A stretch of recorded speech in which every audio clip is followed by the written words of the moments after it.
meeting is being recorded.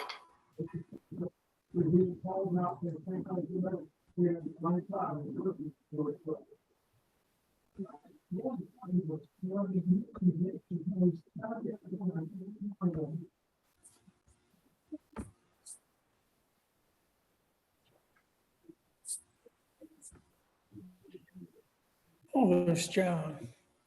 Here I am. Hi, John. Hey, good evening. Good afternoon. Afternoon. That must be you're someplace west of here. It is dark here. Oh my gosh. I gotta get set up here.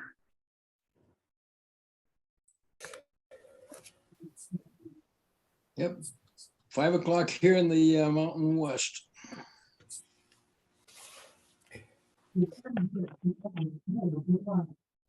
Got you beat. It's only 4 over here. Way out west. Way out west. We're a couple of minutes ahead and we've already got 60 people on, so we'll get going here. I hung a picture up behind me, but of course can't see it unless I get out of the way. It's that and it's got a great big bright spot in it. It's that K3 photo that the MG Car Club sold about 15 years or so ago, 20 years ago. I think it has John Thornley's signature on it. So anyway, so we got lots to go over tonight. Oh man, it's been over a month. It's been almost 2 months since I've had a Zoom session. So there's just lots and lots to do here tonight. It'll be a lot of fun, a lot of questions, you got to listen to me prattle on for a little bit first, but all right, so here we go. We got almost 70 people on and it's 7 o'clock. So let me, if you haven't ever been on before, this is our Zoom session. I have a powerful button here, mute all. I'm going to hit it right now. I'm going to mute everybody. You can unmute yourself when you want to by either going to the bottom of your screen and finding the mute button, the audio button, something or other. Mine says mute. And clicking that, or more easily, if you want to weigh in, make a comment, you press the space bar on your computer and that will unmute you temporarily. And when you get done speaking, you let go of the space bar and you're back. But there's always something that comes on with a barking dog, or someone's doing dishes, or they got the radio on, or their grandchild's trying to show them how to log on or something like that. And so there's background noise, and I always apologize for hitting the mute all button. It's not because I don't like it, but we don't want to suffer all that background noise. So anyway, this is our, I don't know, what, our 10th Zoom or 100th Zoom. It's not our 100th Zoom, certainly more than our 10th Zoom. The last Zoom that we had was the 19th of September. So when I sent out my constant contact invitation last night, I noticed that there were 5,757 people on the recipient list. I haven't cleared that recently. There's probably 50 on there that are no longer valid, but 5,700, that's pretty nice. And I looked on YouTube tonight just to see what was going on, because that's always fun. There's 24,500 subscribers, which means every time I get a new YouTube video, which I haven't had since last year, August, everybody gets a notice about that. But I have exceeded, finally exceeded that 10 million mark. I've got 10,066,500 views as of this evening. So thanks to everybody for watching those videos, because every time one of those videos is watched, YouTube pays me something. It isn't very much per view, but 10,066,000 times anything is something. So I thank you very, very much. I also want to thank Marty Bradley, my administrative assistant, for working so hard on the Facebook page She's always doing something on there. And this week it was like, what's your favorite color? I just logged into that tonight and put down my favorite colors. But there's always interesting stuff. One of my former employees, Mark Kenworthy, is often on there. He's a really good mechanic and he knows body work really well. One of the recent questions is like, how do I get rid of the crack of doom easily? Of course, there is no answer to that, but how do you get rid of it? Got to weld in some support and so forth, repaint the door. It's frustrating. Marty's also been working on our new website, and that will be launched at the first of the year. So we've got a lot of stuff coming, and a lot more information is going to go up online. We're going to have a section of it that's open to what we call engineers. And that's be a subscription service, but we'll let you know as we get closer and closer to what's going on. I want to make just a note about Kimberfest.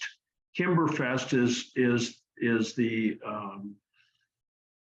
it's the show. It's the weekend that's hosted by the New England MGT Register. It's been going on for, oh my gosh, 40 years maybe. This next year, it'll be at the Simeon Car Museum in Philadelphia. And it matches up with the 100th anniversary of the beginning of MG. Now, for years, all of us thought that was 1925. The book said it, everybody said it, the factory said it. But Norm Ewing, among others, pushed and pushed and pushed and said, no, it was 1923. So now it's 2023 is the centennial. The British call it, they have a different name for centennial, but it's the centennial of the MG production. So if you have an opportunity, the link is on my pages and I'll continue to send it. If you live in and around Philadelphia, the East Coast, come along. And so it'll be a real interesting weekend. It's towards the end of April next year. So I want to, every time that I have one of these sessions, Zoom tech sessions, I mean to thank everyone who has given a donation. And now here comes that mute all button again. So there it goes. So anyway, I want to recognize those. This is a 6-week list. So bear with me, but everyone deserves a thank you, absolutely. And those people in no particular order are who've given a donation. And how do you make a donation? Everybody knows, I'm sure, but you go to my website, and there's a yellow PayPal button there, and it says, help John afford his retirement. But it isn't just that. I do have expenses. I have to pay insurance, go figure. I have to pay for the Zoom. I have to pay for Constant Contact. I've hired Marty Bradley as my administrative assistant. There's some of the money you donate goes to her, in fact. So anyway, all of this all works together so that I can go out and be emphatic with MG groups and spread the word, spread the thrill of ownership. Anyway, thank you for making those donations. And those people include John Uhas, Doug Miller, Henry Morgan, John DeCarly, Zotzman, Reginald Zotzman, Otmar Renken, Raymond Graham, Dave Smittle, Gary Maves, Doc Rosevear, Tom Capobianco, Steve Lichtman, Ron McDonald, Greg Fisher, Greg Nikelski, Otmar again, thank you, Gil Dupree, Quentin Reeder, Kurt Johnston, Alan Batchelder, Bob and Gloria Cook, Mark McCann, John DeCarly. The names come up over and over because some people, when you go onto PayPal, you can say, well, look, I rather than having to press the button and go there and remember all that. They subscribe. People do that with other organizations too. I do that with Wikipedia. And they clip for Wikipedia, they clip me $5 a month, you know, and it's like, hey, it's my contribution for, if 10 million people are given that kind of money, then those people at Wikipedia are making out, you know, it's doing all right. So you can sign up on a monthly basis. And that's why these names come up more than Henry Morgan, Doug Clark, Bill Bradley, Barry Erickson, Dan Svensson, Mark Goldfarb, Dave Frazier, Glenn Nikelski again, George Rivera, Quentin Reeder again, Kurt Johnston, Bobo Tanner, James Simino, Leyland Drum, Greg Fisher, Parker Winston, thank you, Parker, Neil Bryden, Ned Strong, David Vasily. So anyway, thank you very, very much to all of you who have made a contribution. And I do sincerely appreciate it. I haven't sent out thank you notes on email for some time. I do read your names here, but it isn't that I don't appreciate your contributions. I really, really, truly do. Okay, I want to talk a little bit about my trip. I just concluded what I would call my East Coast tour. I got home a week ago today, and I left 1 month before that. So I was on the road, staying in hotels and staying in people's houses for a whole month. So my first night out, I overnighted in Pittsburgh, and I met Gary Kinsel, who's head of the Coventry Foundation. He's also the head of the British Sports Car Hall of Fame organization. We had a nice breakfast. That was really nice. Then I went down to Midland, Virginia, and stayed with Randy Shuck. Randy's got Randy and Zara Shuck. Randy's got a wonderful shop out behind his house, works on cars, works on MGs. He's retired Marine and CIA. His wife's retired State Department. They got a real nice place out in the middle of the country. It works out really well. While I was there, I went to the Hunt Country Classic, which is sponsored by the MG Car Club. And then from Midland, Virginia, which is truly in the middle of Virginia, I went up to Alexandria, Virginia, and stayed with Sean English. We had a seminar there, built an engine. I brought down all the pieces. We had them all laid out on the table. And over the course of a day and a half, we assembled up all the pieces, put the whole car together, put the whole engine together, and started it up on the bench.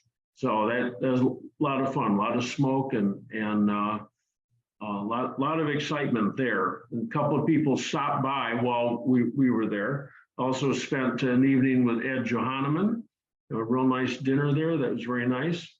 I left there and went to Raleigh, North Carolina, and visited with the younger son of my late ex-wife, Lynn. That was nice there. Then I went down to Charleston, South Carolina, and stayed with Carl Ware. Carl works on MGs, just slowly at his house. Not a big operation, but I talk to him from time to time when he's got questions. And we said, well, let's do a gearbox seminar. So we did a gearbox seminar at one of his friends' houses right there in Charleston. So we had about 10 people there. That was fun for a day.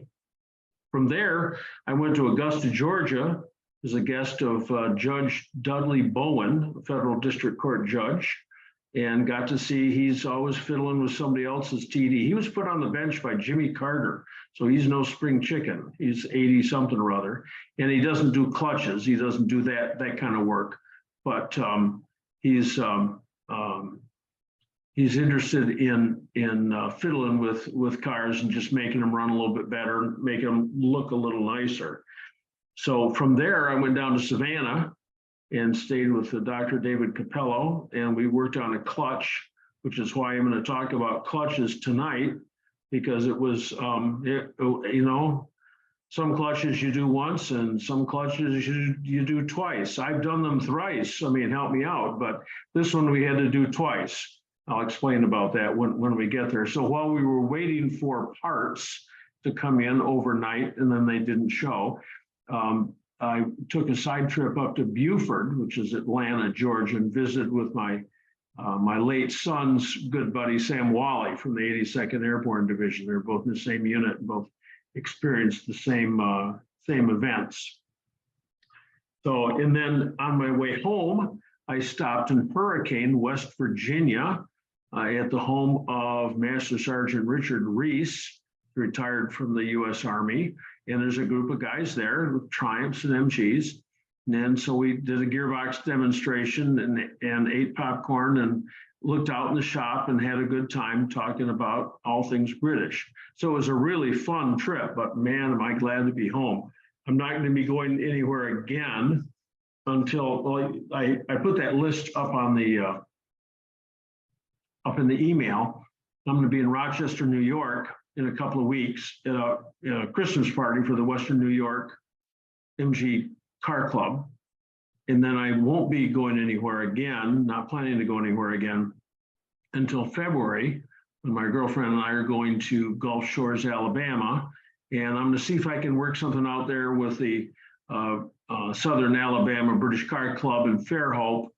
Not only attending their meeting, but maybe having some kind of seminar, something like that. Then I do believe, I don't know if we've got anybody on from England, but I do believe I'll be in England in February. There's a reunion of former University Motors employees. There was one last year when they spoke heavily and were engaged heavily in discussions about the University Motors MGC special that were made right there in 1969 when the factory sloughed off all the rest of the cars that they couldn't sell to University Motors. So anyway, that's the scoop. That's the scoop there. So I want to talk a little bit tonight about clutches, and then we will open up the conversation to anyone who wants to talk about clutches or paint colors or whatever else is going on. Again, during the session, if there's something that comes up, you go, wait, I gotta know, I gotta put my 2 cents in, just unmute yourself and break in, and we'll go ahead and talk to you and answer your question. But I want to talk about clutches. So I did this TD clutch. Now a TD clutch is a TD clutch requires that you either take the radiator off and take the engine and gearbox out from the front and do it like that. You don't have to take the gearbox out.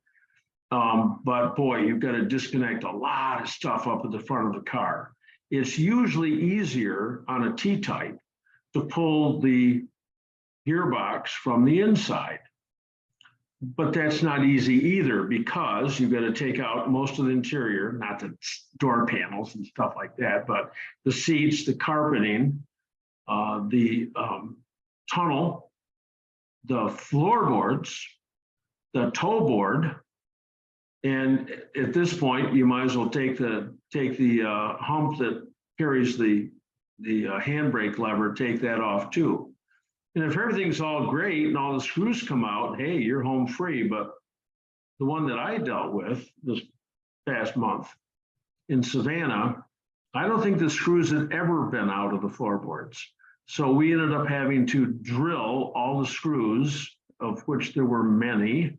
And then we went to the hardware store and got a MAP gas device, which I'd never did before. It's like a tiny little oxyacetylene torch, but it's only good for 16 minutes of use. It ain't much, but we were able to drill the heads off lots and lots of the bolts, and then heat them up, get them out. Once they're hot, they come out real easily.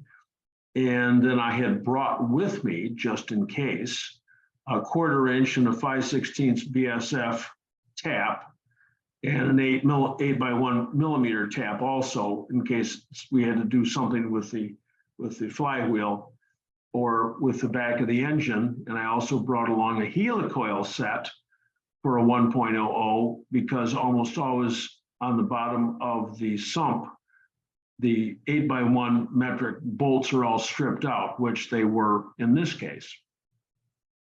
So we put in the new clutch after all that, and the first problem was that it overthrew.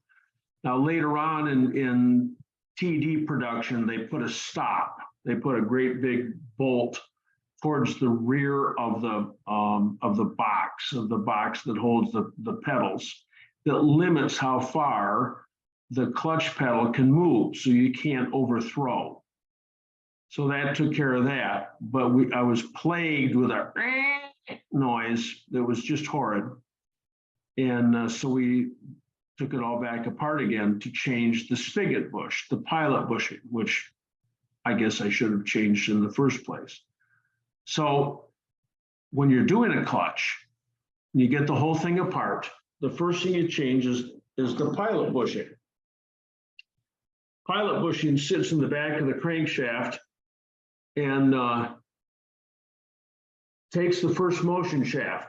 It takes, oh, come on, let me get. Here's the spigot bush out of the back of the T-type engine. The first motion shaft, or the first motion shaft I have here is an MGB one. So obviously it isn't going to fit in this little tiny thing, but an MGB also has a spigot bush in it. It's 27-30 seconds in diameter or something. This is a more regular fractional size. So when you go to do a clutch, you want to change the spigot bush. Order the spigot bush early and let the spigot bush itself sit in a bath of oil for a day. Or if you don't have that time, heat it up, because this is made out of oilite. It's bronze that's been pressed into the shape. It hasn't been turned. This isn't a piece of brass. This is bronze and oil, which have been squeezed into the shape. I mean, it looks like a bushing, but it hasn't been turned. So it's not really, it's a bushing, but it's an oilite bushing. And in the sintering in there is a lot of oil, and you want to make sure there's plenty of oil in there. So oil it up first.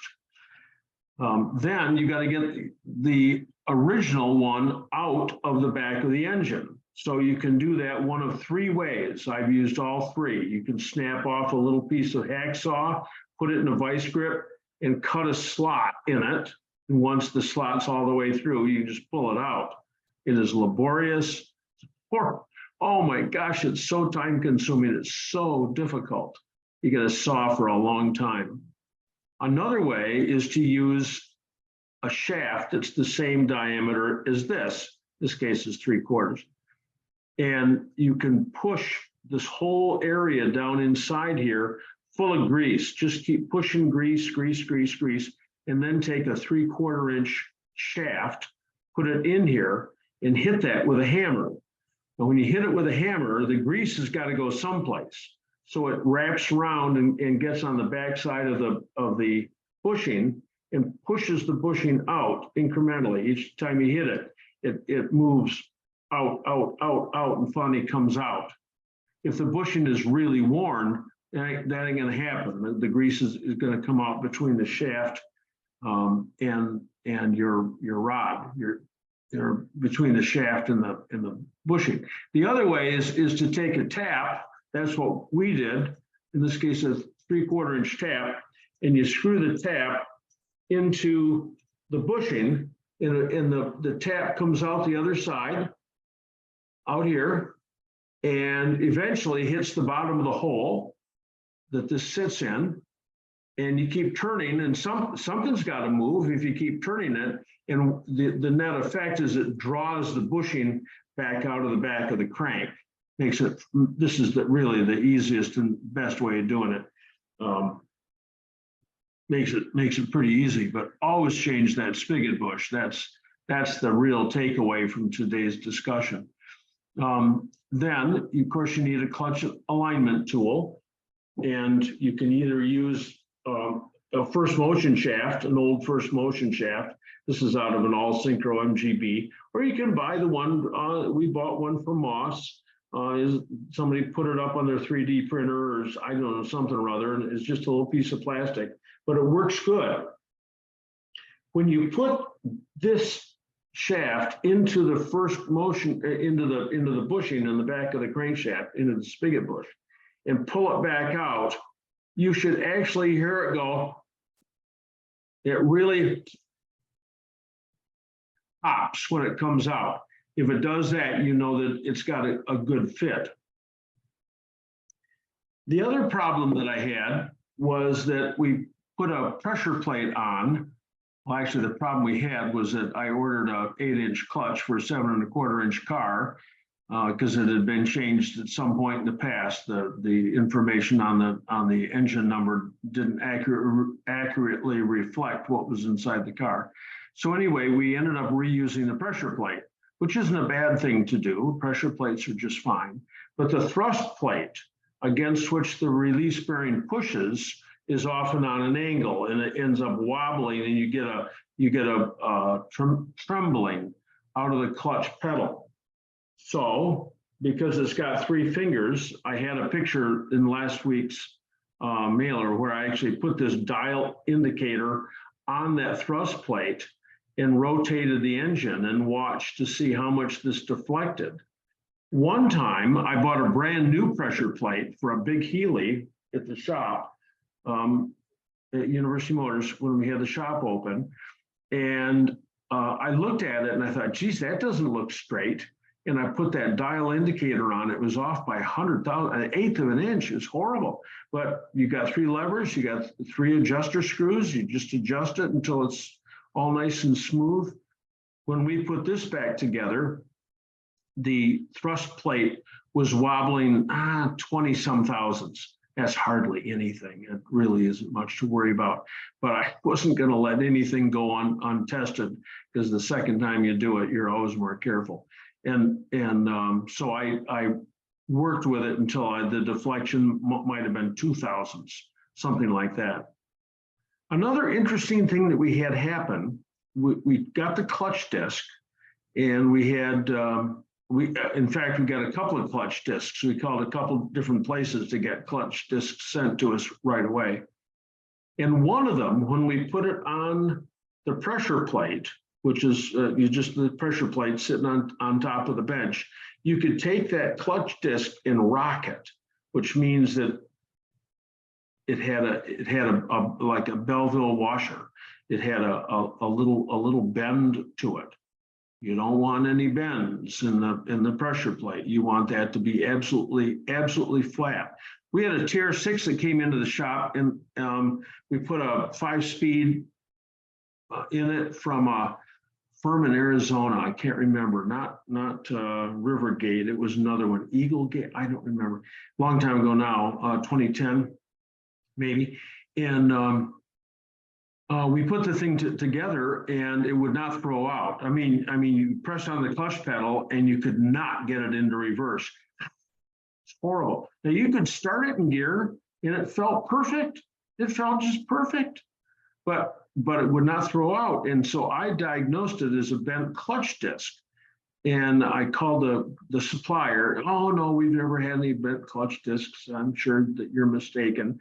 And I finally, after we did it the second time and still had the same problem, I chucked the thing up on the lathe, and it just wiggled. It was horrible. And I called the guy and said, hey, it really is a problem. And the guy admitted then that he had gone to his stock and checked another dozen of them. They were all bent. So these things can and do happen. They shouldn't happen. Everything that comes in the box ought to be all set to go, number 1, but you know that's not the case. So take the time, change the spigot bush, make sure that the clutch disc is flat, make sure you put it in the right way, oil up that spigot bush. If you got a diaphragm clutch, like on a late model MGB, there's no adjusting that you can do. Not in late model MGB, any MGB, you can't change the diaphragm clutch. You can't adjust that. But the earlier ones, the MGAs and some of the earlier Triumphs and Healys, you can adjust all those. Just go ahead and adjust them if you have to. So anyway, that's my comment about clutches. We're talking about it so much because I was underneath that car for a long time, taking that gearbox in and out. Oh my gosh.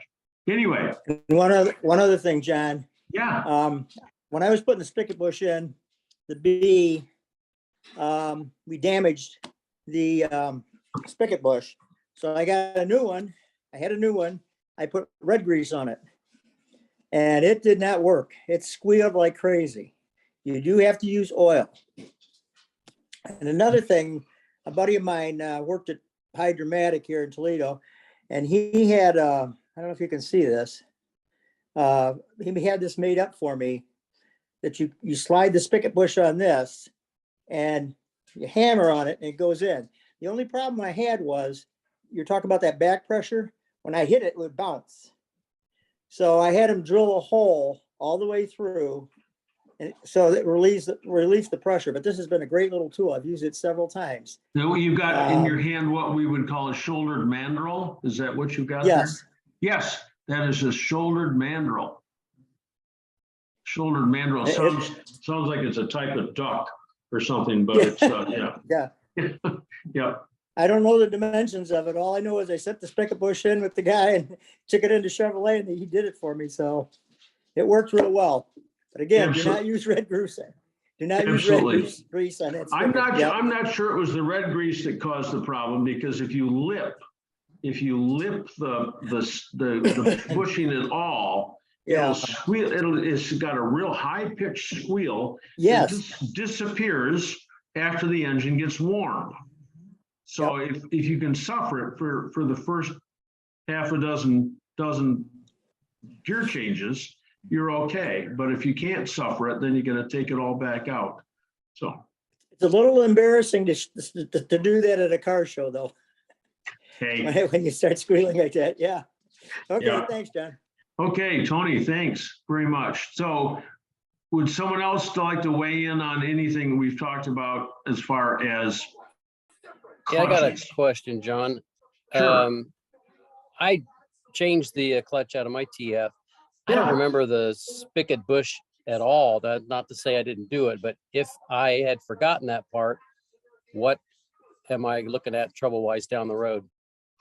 Well, eventually, when the spigot bush gets really bad, then it'll cause the front, the bearing on the front of the gearbox to fail. But it's got to be really, really bad to have that happen, so that it ends up that the first motion shaft isn't turning like this. It's wallowing around, and then it causes the bearing here to fail. Well, I took pictures of everything as I was going on, and I'm looking through the pictures and I don't see that little bushing you were talking about. Yeah, So I don't know if I had overlooked it or it didn't need to be replaced or what, but everything else worked fine. I Probably, was shocked. or what? As long, the proof is in the pudding, and if it works, well, I didn't change it on this car either, because I rarely change spigot bushes in the past.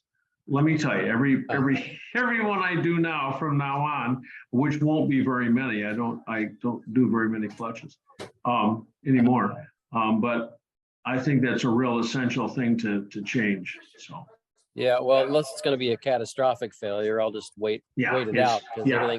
everything else worked fine. I was pretty shocked that I didn't have any of these other problems that you came up. You got your floorboards. You got your floorboards out okay? Yep, got them out and redid them, and I was redoing the interior anyway, so I went ahead and took the floorboards out, seat, tunnel, everything you said was exactly how I did it. Yeah. Okay. Great. It took me about 3 hours to get the final clutch back in, as I'm sitting straddling the tunnel. And I got a 2x4 across the gearbox trying to get those pins just to hit just right. And after about 2 hours, I said, I'm going to try one more time. Then I give up, and it finally popped into. I laid underneath the car. And held the gearbox up with my arms.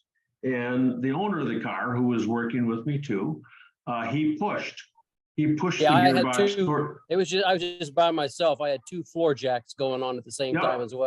Yep. That was. If you don't have if you don't have a lathe, how else can you check the flatness of the pressure plate or the friction disc? The friction disc, just lay it on the flywheel Yeah, and it should be, I mean, it shouldn't tip. That's it. okay. If it's got a wave to it, it'll tip. So, John, yeah, George. Over there. I had a very similar problem with my MG with grease on that bearing. And what happened is I got the transmission almost all the way in and was not able to get it all the way in because of the grease. Very interesting. That's way too much grease. Yes. Yes. That's one of the few places where you don't use a liberal amount of grease. What kind of car was that? An MGB. John, Yes. Mr. Judd, how you doing? Hey, Judd, great. Good. Had three comments. One was brought up by the other gentleman. When we were putting the transmission back in to the TD, after having taken the floorboards out and everything, and just like he did, making new ones and building new ones on a 70-year-old car, you might as well. Went to Harbor Freight and bought a $12 furniture dolly and had a, I don't know exactly what you call it. I call it a platform jack. It's two platforms that you turn a crank and they open up parallel to each other. Okay. And we balanced the transmission, we got it in pretty close to the right place and balanced it on that. And that certainly did make it easier to get it in the right place to slide it in. And that $12 furniture dolly, you just kind of roll it right in. The other thing is we got some cheap bolts. I think they're M8s, I'm not sure, but anyway, that fit in where you hook the bell housing to the motor, cut the heads off and basically made studs out of them so that they would support the thing and help you line it up. And I highly recommend that because when we tried it without them, it was a bear. But if you just have those two headless bolts, I guess you call those studs, stuck in the top of the engine block to slide that bell housing on, it makes life almost bearable underneath the TD. And the last thing is to ask you, I think it was last year, it may have been the year before, there were a lot of scuttlebutt that many of the carbon throwout bearings for the T-Series, and I think that also applies to the A, but I'm not sure, were poorly manufactured, defective, whatever, lasted a week, completely fell apart and everything like that. Are you aware of anything like that? Has that been resolved? Oh, yeah, that was a problem. And when I first put the car back together and I got this terrible noise, I imagined that it was the carbon moving in the steel housing, iron housing.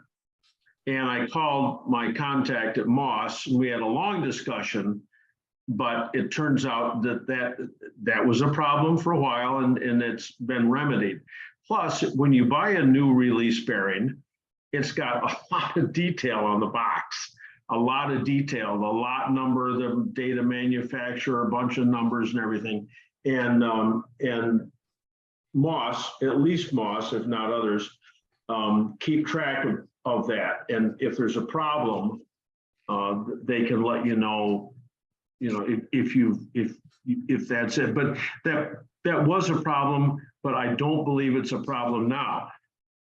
That said, you're hunting around for a release bearing and your buddy's got one that he bought 4 years ago, that it was one of the faulty ones and you put it in, it's still a problem, but I don't believe the ones going through I think they're okay again. Good. I mean, mine, I've got, 2,500 miles of fairly hard mountain driving on mine since I put it in. So I figured if it was going to fail, it would have failed. You are And, correct. so hopefully I got lucky, but I'm glad to hear they got it resolved. It's good for Moss. I talked to, there's a little shop in Denver, North Carolina. And I talked to the owner there. He was so discouraged. You know, he had just done a midget, and all those, there are 3 types of release bearings that are the same size. It only has to do with the offset where the pin comes. And there's the MGA or T-type style, and then there's another stepped style, and then finally a 1275, late 1275 that's got a greater step to it. And he'd done this thing and he dutifully put 100 miles on the car, gave it to the owner, and the owner got, I don't know, 8 miles away when it all cracked up and failed. He was pretty discouraged. Fair enough, you know. But anyway, that was a couple of years ago. So if you got 2,500 miles on it, you're doing okay. Thanks. John. Yes, sir. Alan. Yeah, hi. Aren't they making roller style throwout bearings now for at least for the B? Yes, they are. And when I wrote an article about that some time ago, where I said that I didn't think that they were a good idea. And I'll see if I can explain why here. But then when the carbon ones got to be horrid, then it was like, well, I mean, come on, do you want one that works or not? So then the roller bearing would be all right. On a TR6, there's a sleeve that goes over the first motion shaft, and the bearing slides on that sleeve. So it's always moving. It's always concentric with the flywheel, right? It's perfect. Okay. It's lined up. It's concentric with the flywheel.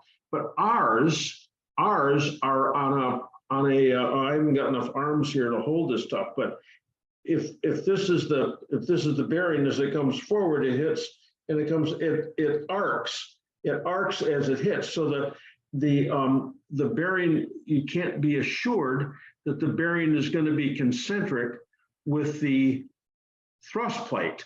So if the two are not concentric, if they are concentric, then they'll spin and nothing's happening here. But if they're not concentric, and they move they're offset, then one of them's squealing against the other one and creating a lot of heat. That was my complaint. It still is my complaint, but you know, the practical side of it is that the roller bearings don't seem to cause any trouble. I've got some that are like uber melted. I mean, just toast, but the newer ones, I guess, are better. The carbon bearings are okay again, it seems. So maybe the roller ones aren't available. Are they available for like an MGA for a magnet? The roller bearings? I don't know because my magnet has a Rivergate kit, and that Oh, you cheated. Chinese. Yeah. Right, okay. It was either that or cut my tunnel all up to No. fit an MGB one. No, No?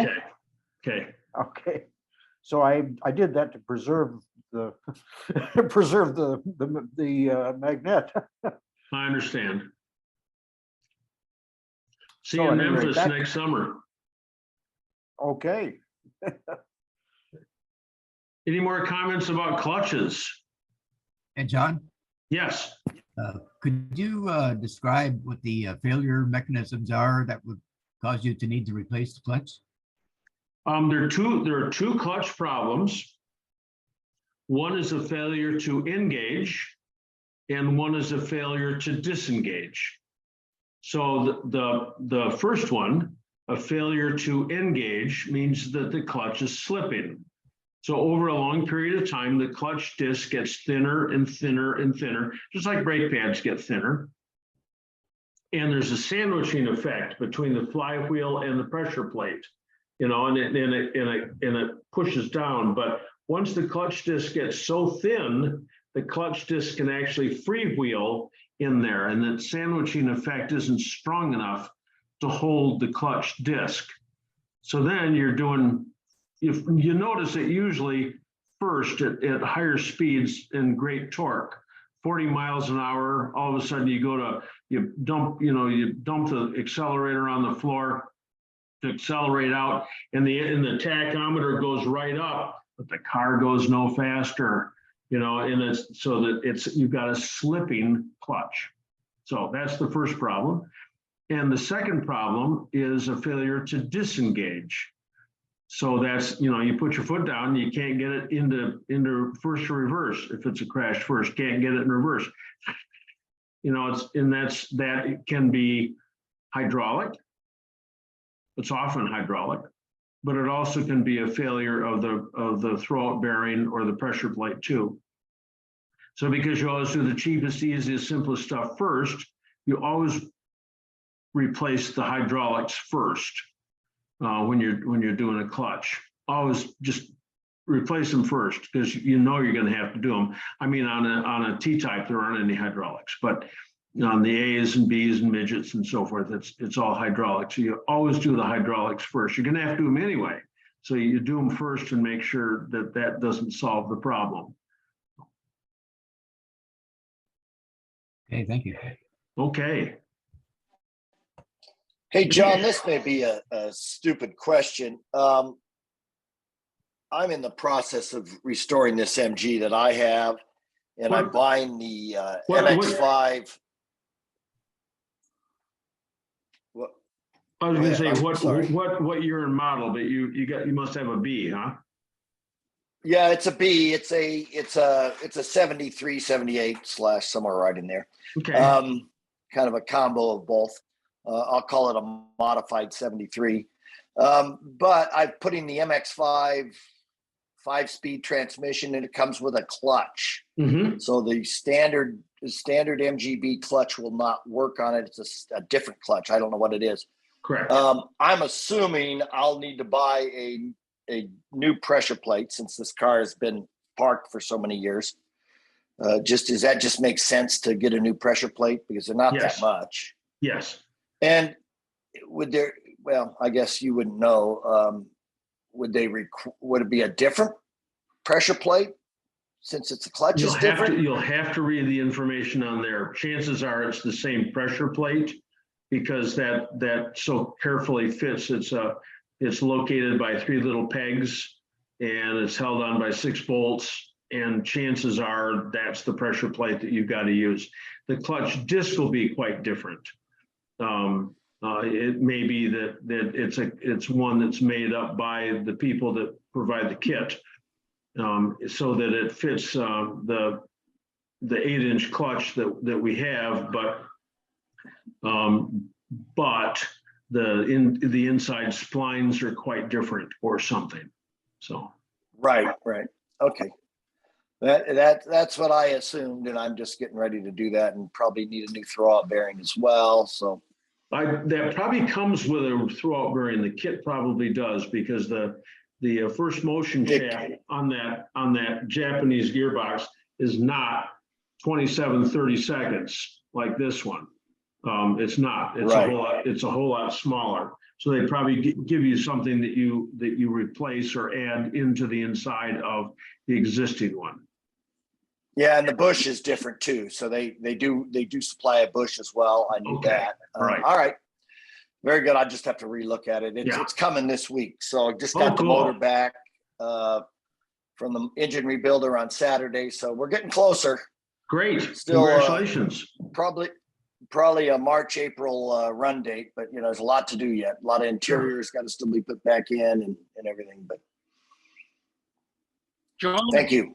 Have you ever run into the contact ring on the pressure plate coming apart on a 1275? Yes. Yes, I have. I can't say not right out of the box. I'm not used to that, but older ones, yeah.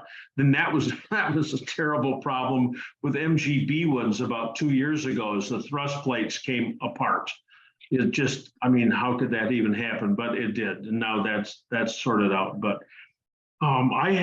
we did a clutch for a guy one time for Donnie Sneed. Donnie Sneed and his wife got stuck in traffic, picked up the car, got stuck in traffic, had her foot on the clutch for 20 minutes. And the clutch was, it was toast. I don't remember that the thrust plate fell out of the pressure plate, but probably everything was shot. Oh my gosh. So, yeah. Yeah, mine just came apart suddenly, and it would creep in first and in reverse, but I could shift gears except for downshifting, and pulled everything apart. And it wasn't a very old clutch. Of course, you got to take the whole front of the car out, and you've got to take the transmission and the gearbox and everything. When I took it all apart, after having replaced all of the hydraulics and bled about 2 gallons of fluid, I finally decided, okay, it's time to pull the motor. Yeah. And lo and behold, when I opened everything up, those two little, that 2-sided pressed together little ring fell out on the floor. And I said, well, there's my problem. There's your problem. Yep. Yep. Frustrating. Yep. Hey, John? Dave Balsillie with a 1980 MGB. Yeah, And David. I've got about 110,000 on it, and it's the original clutch. What I'm having Now, right wait a now minute. Wait. How do you know it's the original clutch? because I've been the owner of the car since it had 27,000 miles on it. And I've That's had a it. lot of miles. That's a lot of miles on a clutch. Even if the guy had the clutch changed just before you bought it, that's still the rule of thumb is 50,000 miles on a clutch. So you're doing really, really well.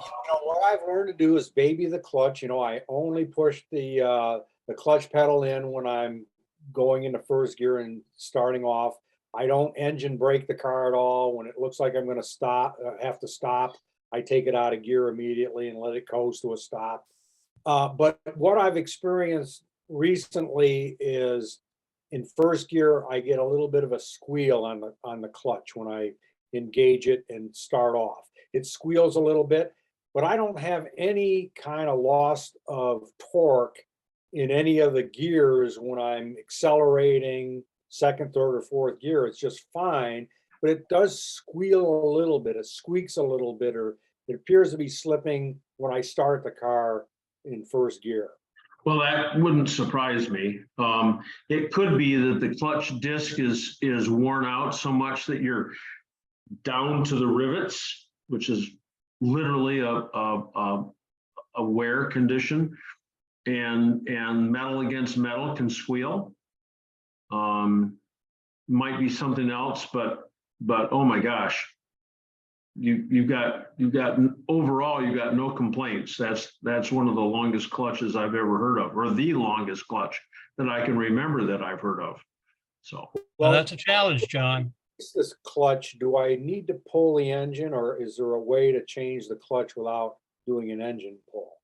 if you have already done 3 or 4 of them by pulling the gearbox from underneath non-overdrive 68 through 80 MGBs, if you've already done it a couple of times and you're young and virile, you can save half the time.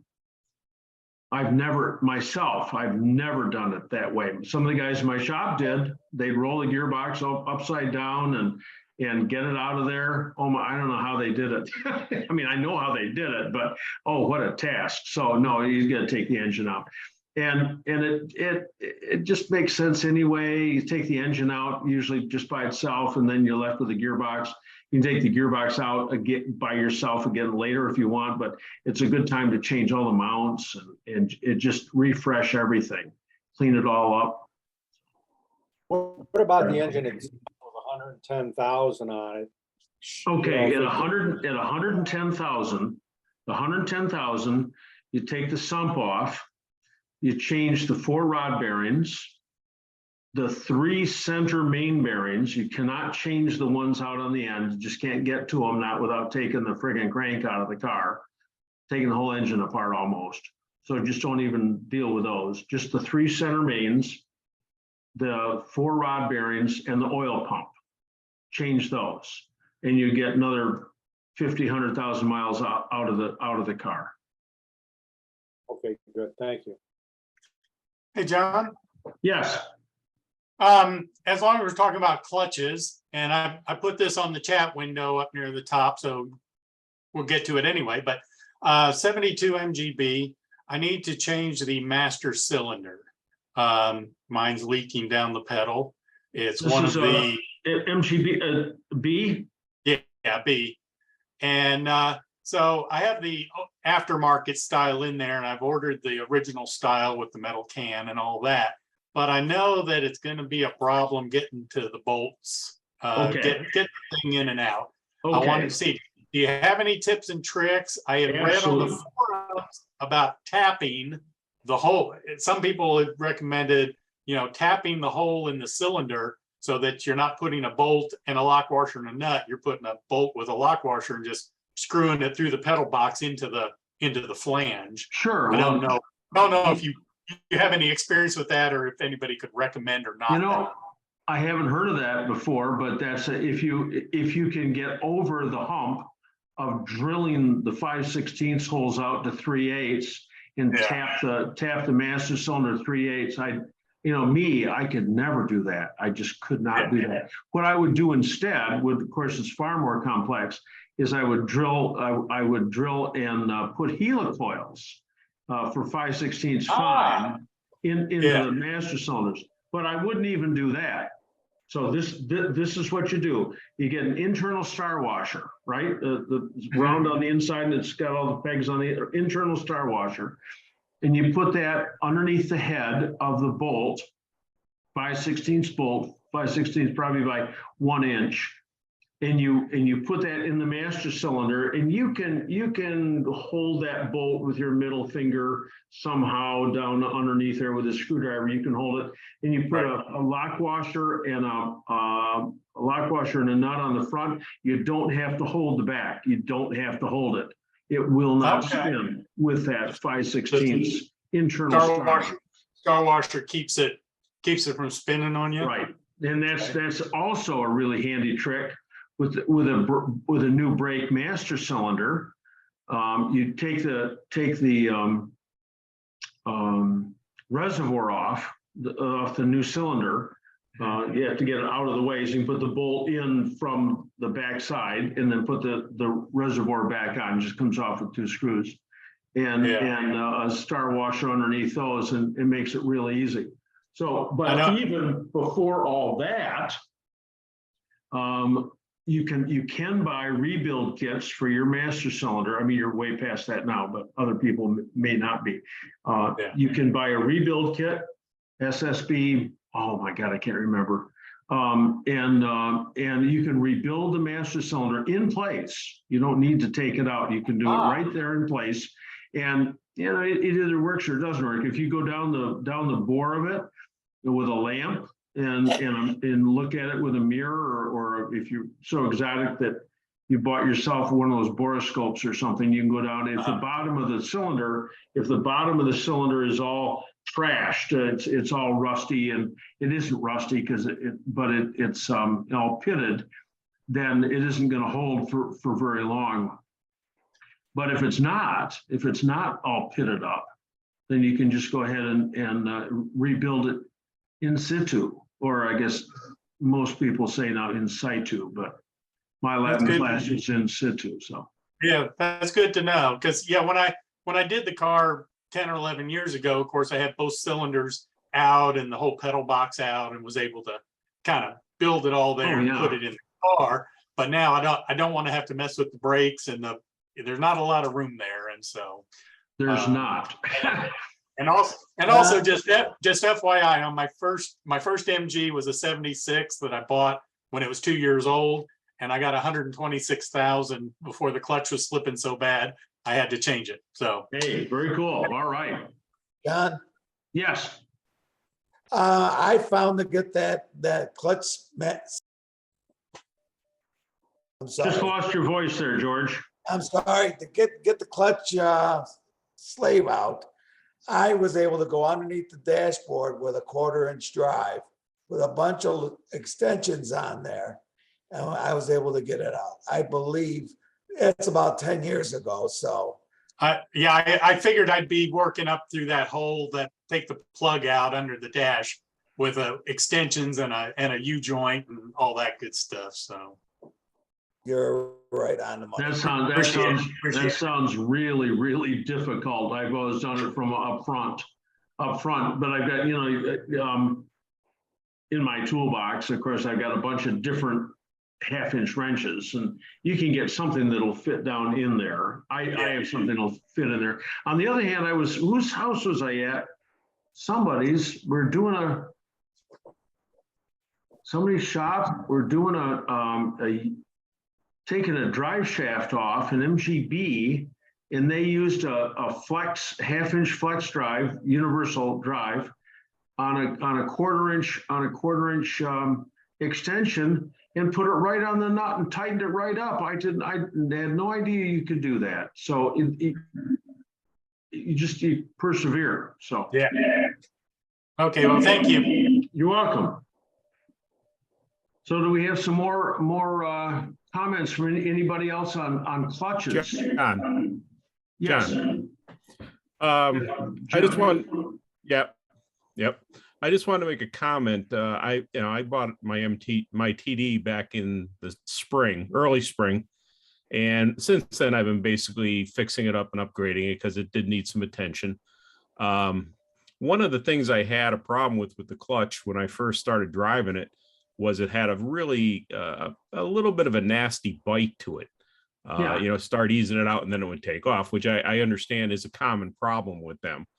And there was some kind of modification you could do to the clutch arm. I think they called it the Murphy modification or something like that.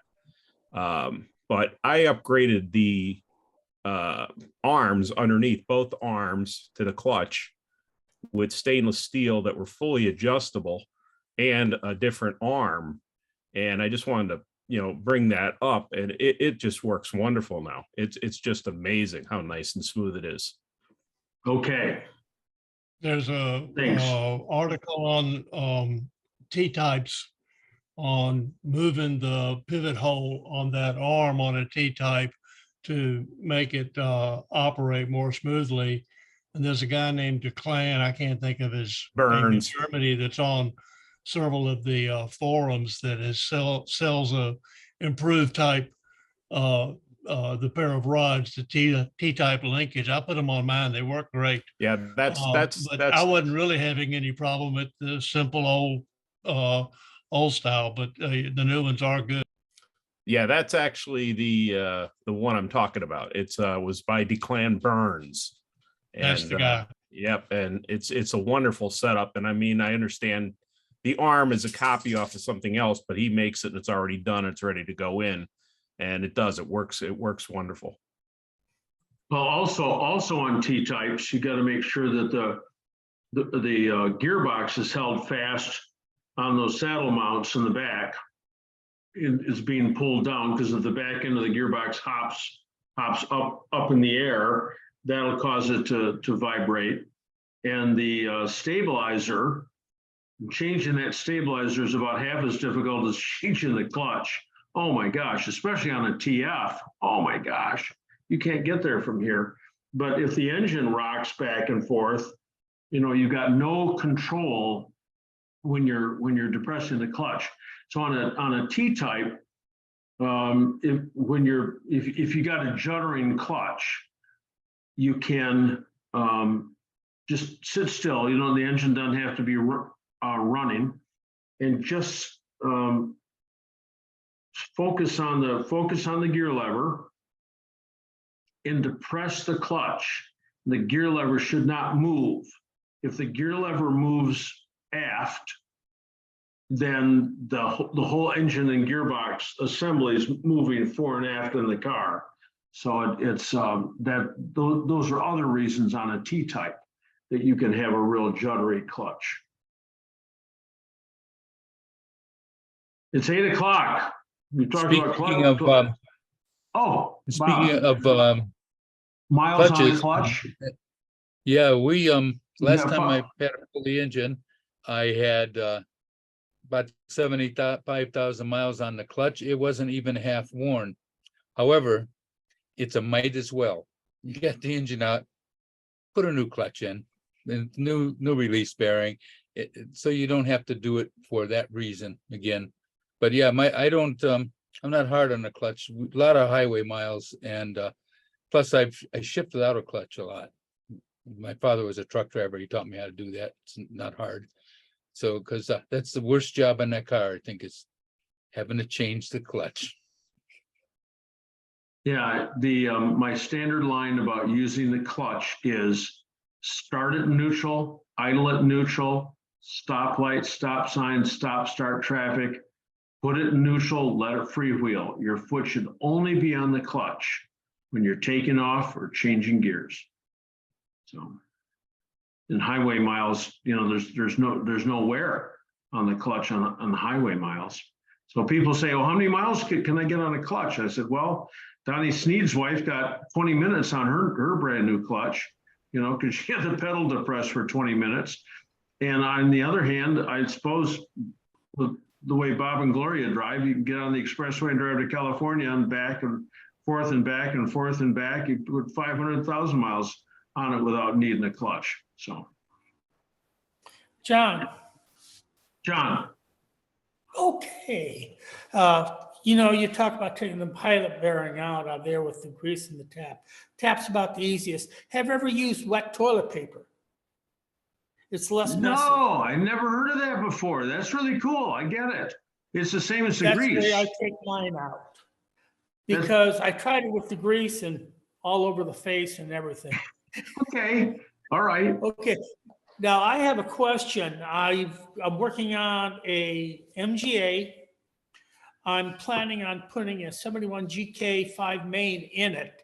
I'm also planning on getting one of Pete Gimbel's 5-speeds that he has, the T9s. Now, what do you think about the use of the B pressure plate and flywheel in that? Well, the MGB clutch is lighter than the MGA clutch. And so like I've got an MGB clutch in my MGA.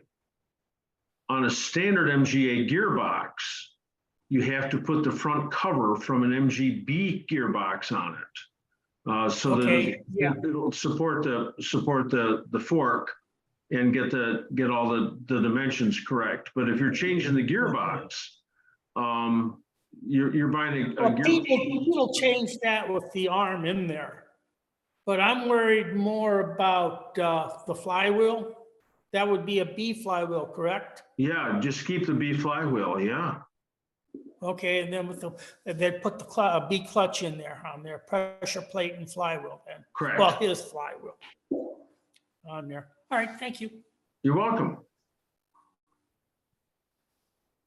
All right, it's 8 o'clock. I'm going to make my unabashed pitch for you. If you haven't yet, if you haven't dropped away and looked at my website and pushed the PayPal button, please think about doing that at some time. It helps me cover my expenses and so forth, and helps me spread the word of MGs here and there, everywhere.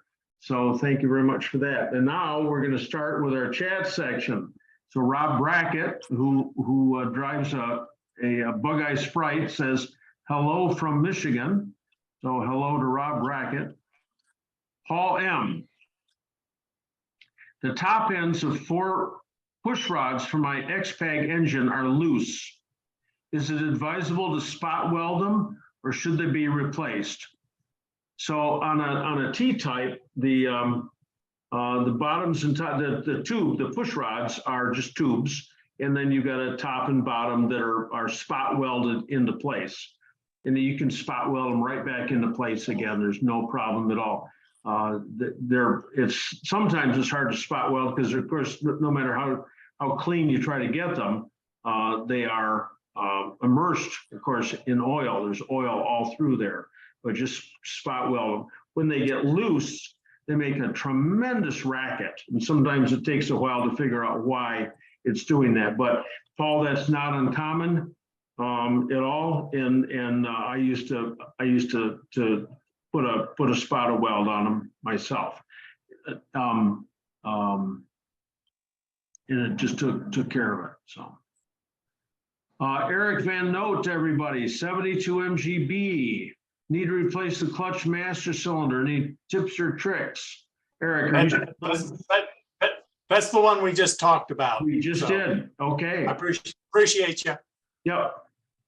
Wayne Peterson, I've got a question regarding a speedometer. Problem on a 1970 MGB. Wayne, are you still on?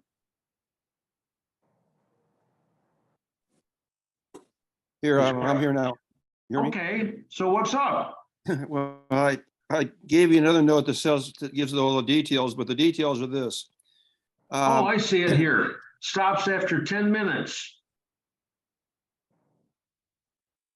Okay, and I cannot stop the turning with my fingers. When it stops, it turns slowly, but I can easily stop the cable turning. So that's after it gets warm, right? That's correct. Okay, so my suggestion is to take the drive shaft off the back end of the gearbox. If you've got a rattle gun, rattle up the rear nut real tight. I think it's loose. I think that's all that's going on.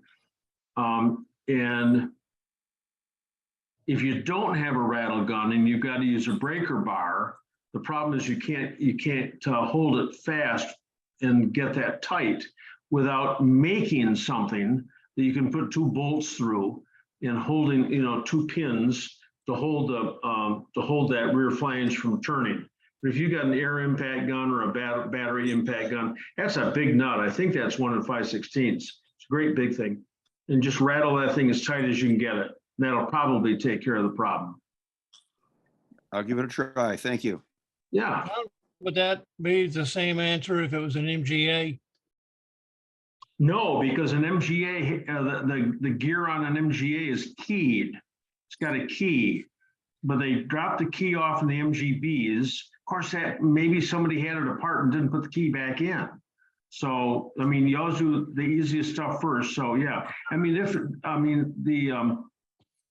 Wayne was complaining that it worked okay until it started to get warm. And then it started slipping. So if that's the same with your MGA, sure, try it. But Mine ran great for the first 5 years I owned it. Then it started screaming and doing all that waving back and forth. And I was just hoping it might be something. Well, I think I don't know what. Usually you change the cable first. It's almost always the cable. John? Yes. On that flange, if you don't have any pin issues at all, if you're not able to get them, just put a pipe wrench on that flange. There's not enough room in there. It's Sure sure. If you can put a pipe wrench on it, go for it. But it's real tight. It's real tight up underneath there, I think. And about those push rods, yeah. If you take and soak those in alcohol or whatever for a few minutes, you can take those out and you can braze those and those tips on very easily. Okay. Instead of having to spot weld them. Just good braze and they work fine. Now I don't know what he's talking about. Okay. That's the push rods. Got it. So I got to hit the mute all button again because we got some background noise here. It's not because I don't like you, but we just got the background noise. Now, just a minute, I got to get my chat section back again. There we go. Okay. John, if there's a problem with the speedometer itself, John Wolf, Willoughby, Ohio, he's excellent. He does gauges from airplanes, and when I was in there, he had a speedometer from an old 30-something Packard. And he's an older guy. What's the name of his firm? John Wolf? Yeah, I think it's something. John Wolf and Company. John Wolf and Company.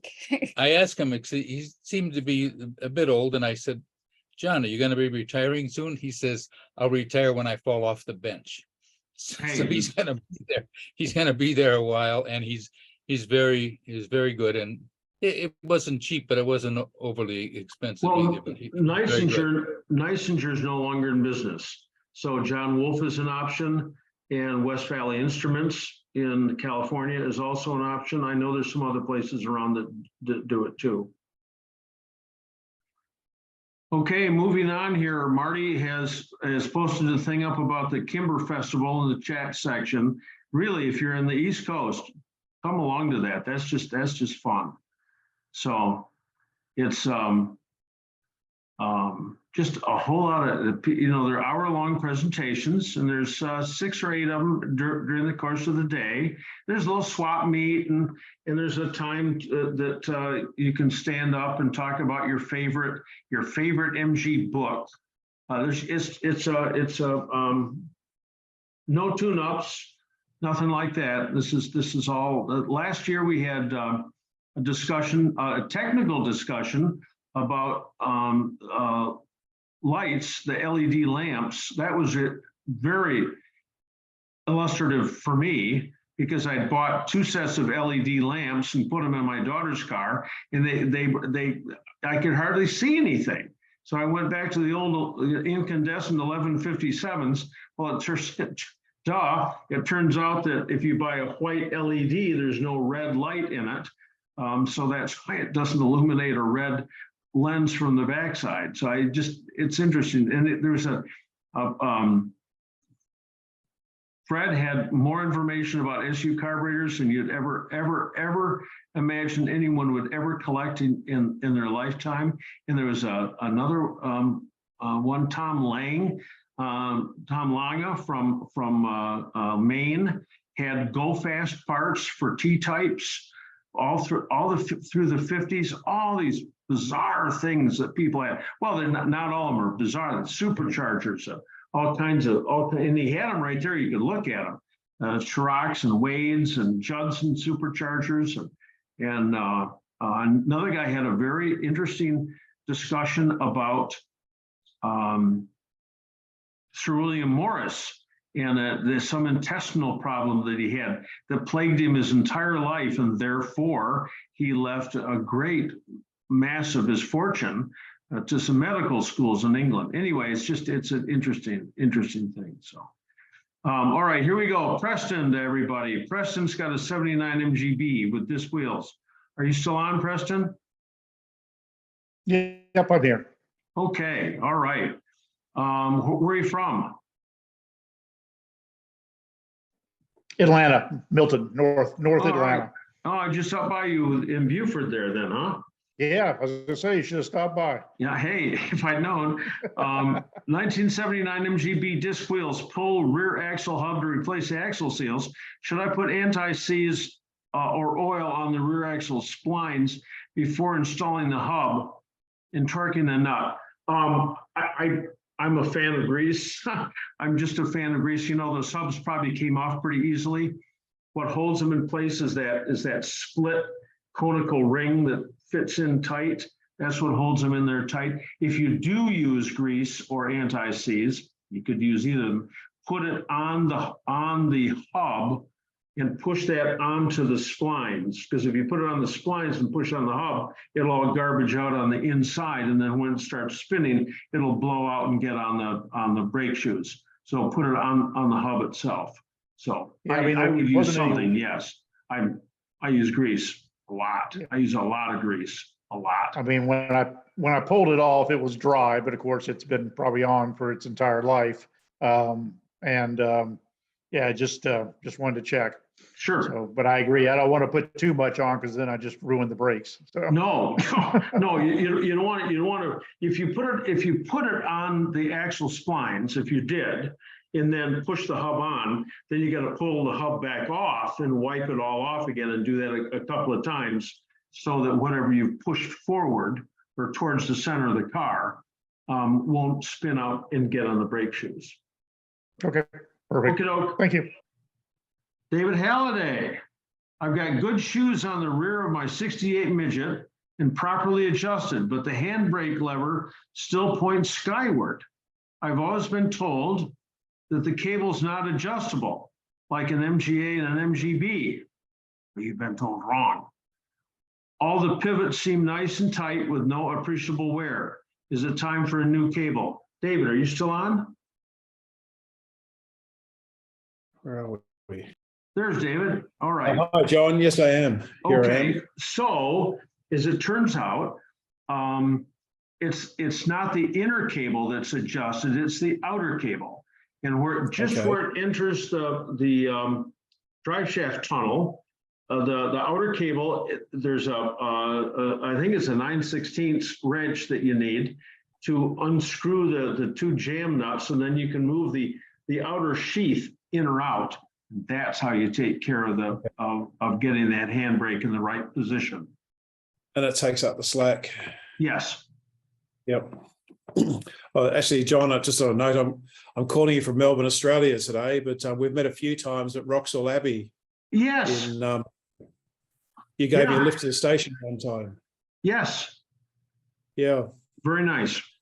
But next year, actually, in 2024, there's a group of 6 of us Aussies who plan to drive MGB GTs across Canada. We're going to ship them to Nova Scotia and spend 3 months driving across to Vancouver.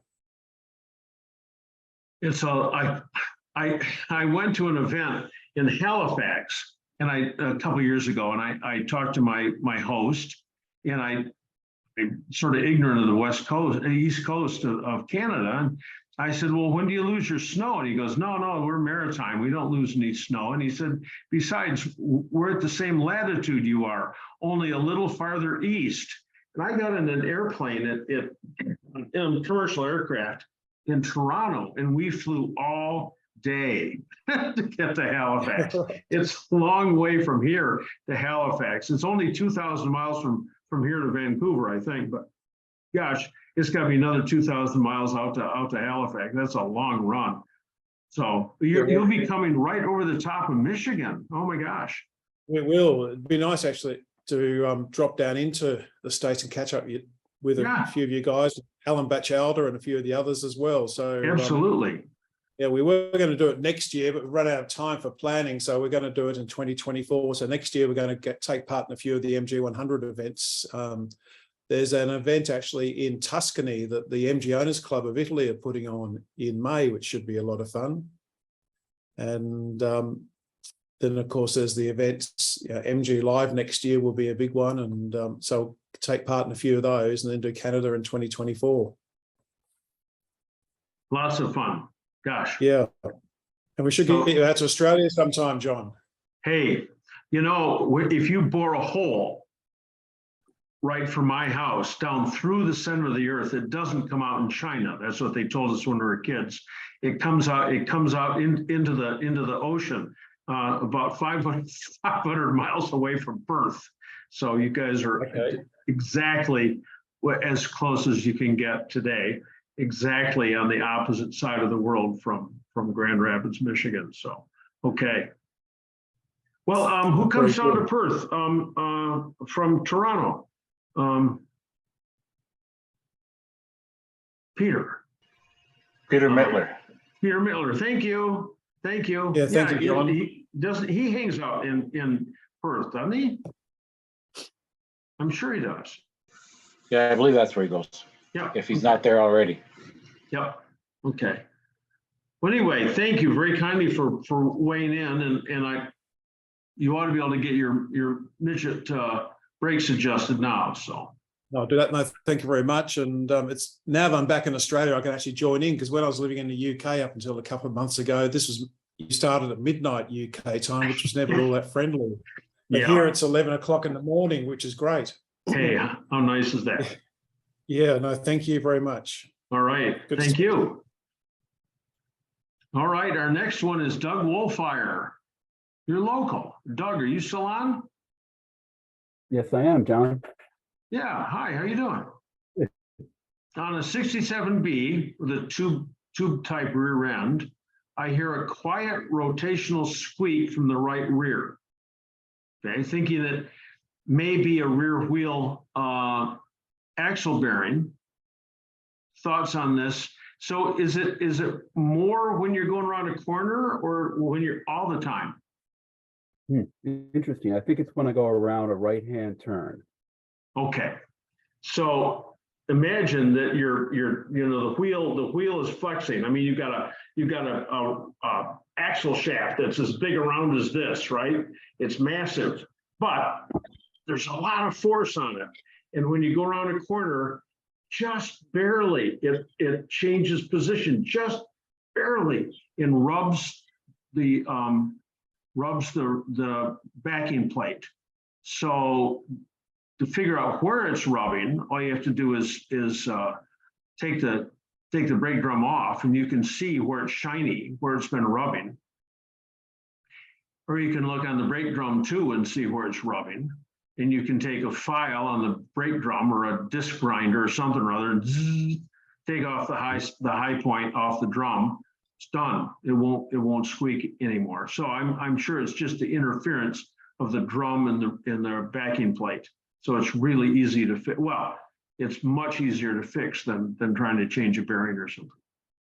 Well, fantastic. Okay, yeah, going for the simple stuff first. Thanks. Okay, yeah, yep. Try that. Okie doke.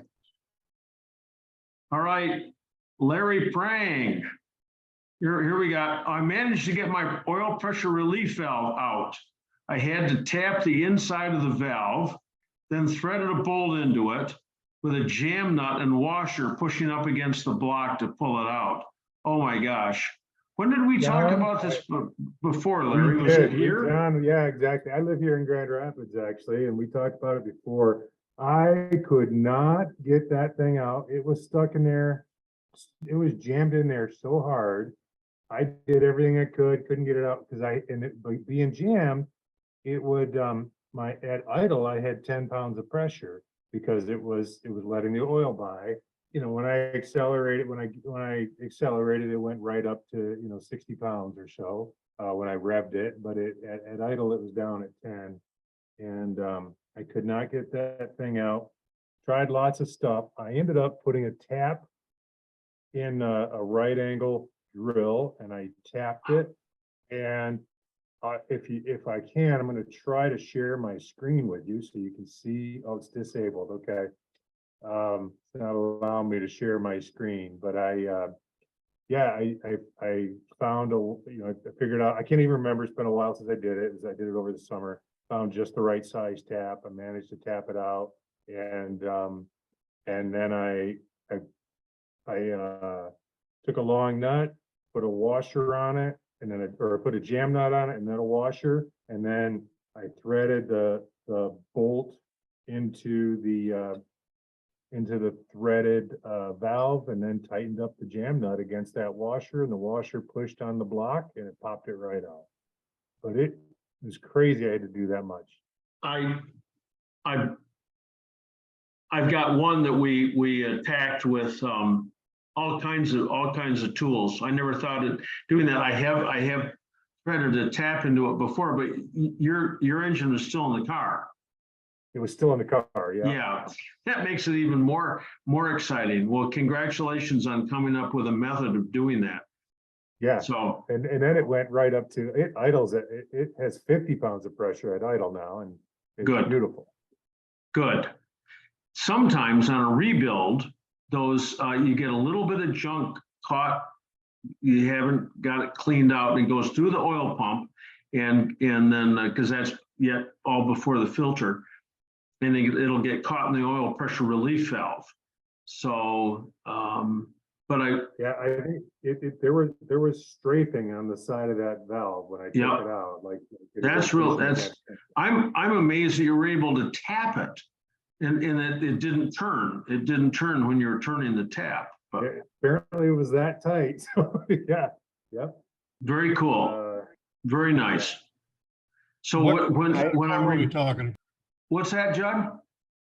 What motor? What car are we talking about? B-series engine. It was a 57 MGA with a 1500, and it was the pressure relief valve. When I bought it, it had really low pressure at idle. I put a new pressure relief valve spring in there, hoping that's all it was, and it didn't do it. So I then dropped the pan and replaced all the bearings that John mentioned earlier that you can get at, and even though they all look beautiful, but I thought, well, whatever, I'm going to do this. I replaced them all. What I didn't do you know, I didn't know enough about, this is my first MG. I just replaced the spring. When I first dove into it, I didn't even try to get the valve out at the time. I just didn't even think about it. You know, I'm just like, it's all I knew. I'm like, all right, I heard this spring could be replaced and I did that. Of course, if I knew better at the time, I would have dove into it deeper, but instead I put new bearings in and I put a new oil pump in just in case, even though it seemed to be fine. And all of that was for naught. Larry, Live and learn. or John, either of you. I have a question. How do you get that back together again when the engine's in the car? So I just learned, my standard line heretofore has been, you know, your wrist is good for 2 attempts and then you have to wait a long time. So you have the spring in your left hand. I'm right-handed, and you get underneath there and you turn that cap nut until it just starts and take it out, put it in until it just starts, take it out, do that. So you know exactly by feel what rotation you have to be in to catch that 1/2-inch BSP thread.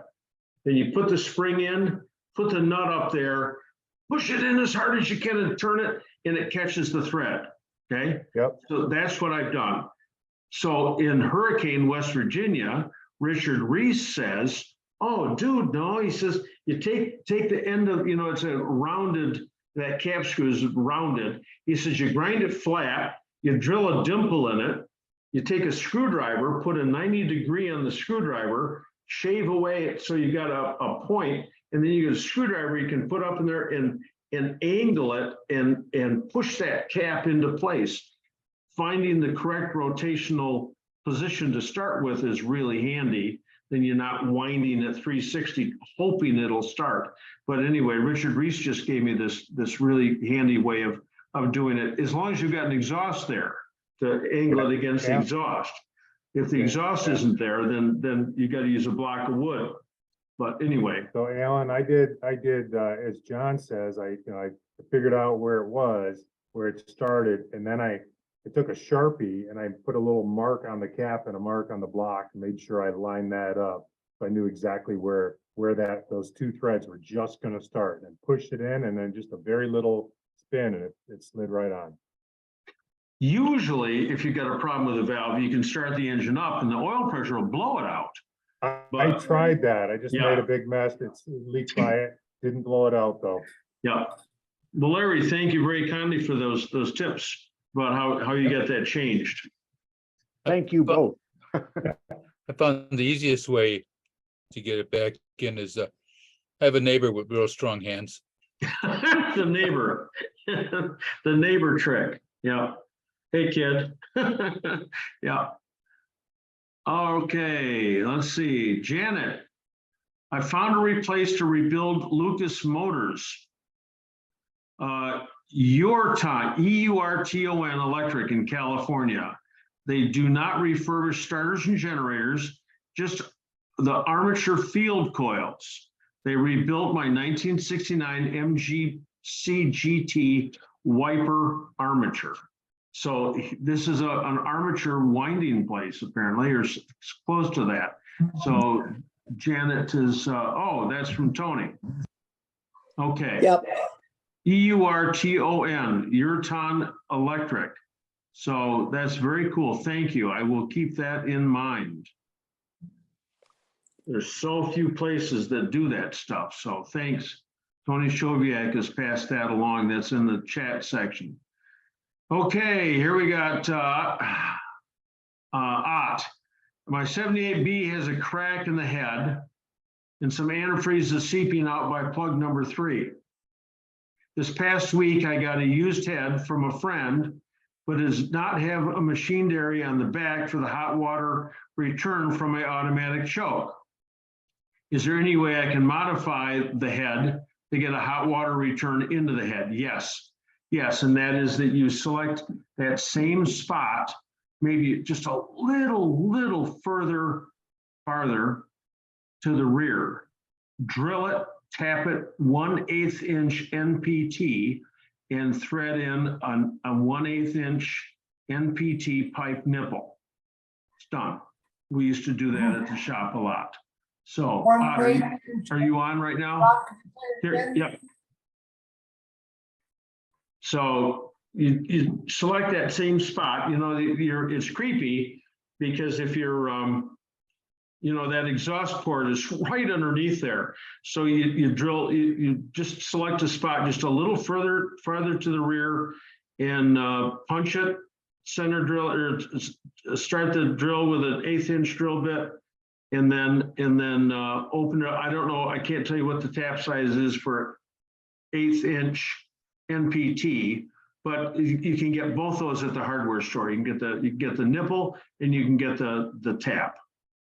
So John, did you say 1/8 inch MVP? no, National Pipe Thread. NPT, November Papa Tango. That's tapered. It's a tapered thread. Yeah, well, it's real hard to find parallel thread in it. But anyway, yes, National Pipe Thread.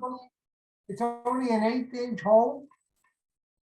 Well, it's called 1/8 inch, but really it's not 1/4.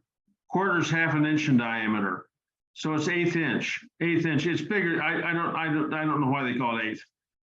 Somebody else can explain that. I can't. But it is. HID, and it's about 3/8 of an inch. I mean, Yeah. I mean 3/16 of an inch outside. It's large. It's large enough. It's the same. It's the hose will slip right over the outside, and it'll move almost as much water as it was moving before. So that where the location where you drill that hole would be relatively about the same location on the original head? Yes, just push it a little tiny bit to the rear.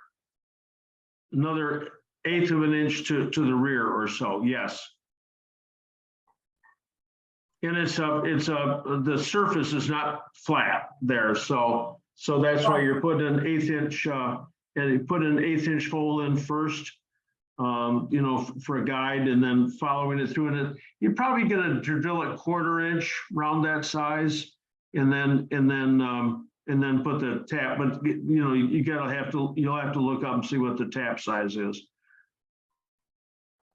Okay, so that 1/8 inch hole, 1/4 inch, I mean, an 1/8 of an inch further back towards the firewall. Yes, sir. Okay, great. Then I got ahead. Yeah, good. Now, remember to keep the new one from cracking. You want to chamfer all 11 of those holes, right? Okay. Yes, gotcha. Okay, great. Okay. Right, and again, that's my own theory. It's because it hasn't gone through all scientific testing. I can't be absolutely sure, but it makes a lot of sense to me in that a lot of these MGB, MGA, and MGB cylinder heads crack externally just at the center boss, either at the just behind the number 2 plug or in front of the number 3 plug. Is because the head gets warped when it's being torqued down, and if you just chamfer the underside, it takes care of it. Thank you. Hey, you're welcome. Okay, here we go. Dean Webb, we're talking about a midget here. Dean, are you still on? We're rebuilding a midget front suspension. If well worn, is it better to just buy new A-frames? Yes, buy new A-frames. Oh my gosh, yes. Oh my gosh, yes. You can't rebuild them. Well, who am I to say you can't do something, but it's a 5/8 and an 11/16 by 16 thread in both of those cups. They got the same thread, and there's just no way in the world that you can do that yourself. Buy new A-arms, absolutely. And the new A-arms come with a freeze plug over one end. Drill that drill the center of that freeze plug where the fulcrum pin goes through, and tap it, usually quarter 28 will do it, and put another grease zerk in there. So you've got a grease zerk front and rear on that. Fred Horner. Fred, why are you asking me about carburetors? Fred, are you still on? Yeah, there I am. Fred is the carburetor man. So this was a weird problem. Can you hear me? Yes. Okay. The problem was the car wasn't running at all. So I mean, it would start, but it was like spitting fuel everywhere, and it was just terrible. So I tried to fix it on the side of the guy's driveway, just wasn't happening. So I got to take these cars home. So I brought them back, took them apart. One of the jets, you couldn't lower it far enough. It was a wrong jet. I don't know what it came out of, but it was like 3/8 of an inch too long. There are Volvo, Volvos use HIFs. I don't know who else does, but Volvos do. And we used to get them once in a blue moon, and they come through in a package. They're all packaged up, and it'd either be 100,000 jet instead of a 90. Boy, doesn't run well like that. Or sometimes they were too long, and you couldn't get them dropped down far enough. Yep. So anyway, I rebuilt the carbs with just some spare parts I had. They were not in bad shape. I rebuilt them maybe 10 years ago for the previous owner of this car. But somebody had fooled with it since then. I was all screwed up. So anyway, I put those back in order, but I was having trouble getting it to idle down. But I finally got it idling pretty well.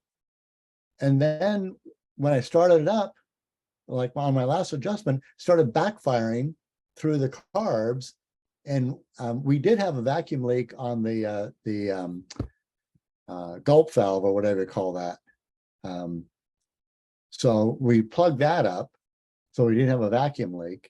But then we took the gulp valve out altogether, and it was blowing the plug I had in the hose. I didn't have any clamps on it handy. But why was it backfiring like that? Because it was running fine, and then all of a sudden it started doing this. So I looked at the distributor, and it looked okay.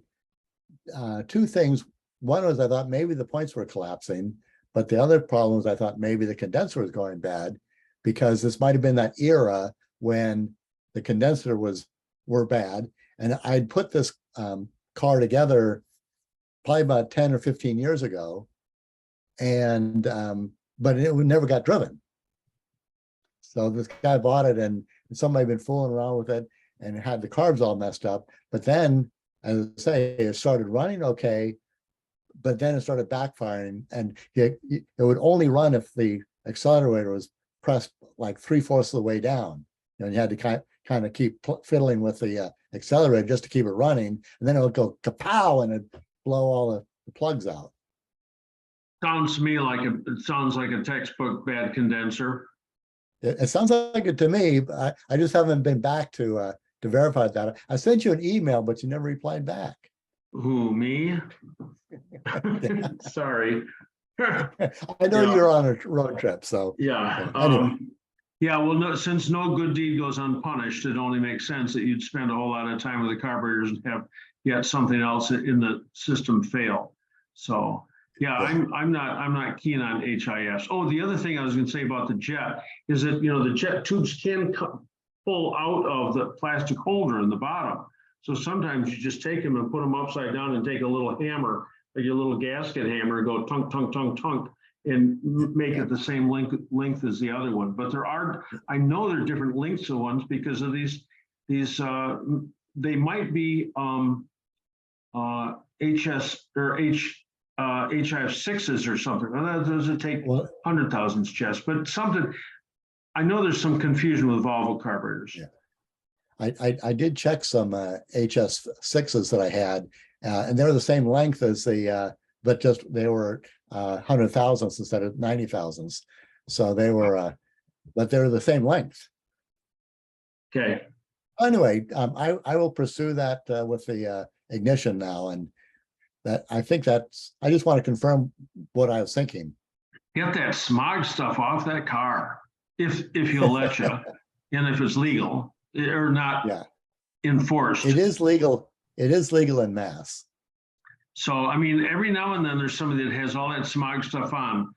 I think George, you've got all that stuff on, but he shows his car. He wants it to be original, you know, Yeah. and, but oh my gosh, they offhand, they just run so much better, you know, Yeah. so.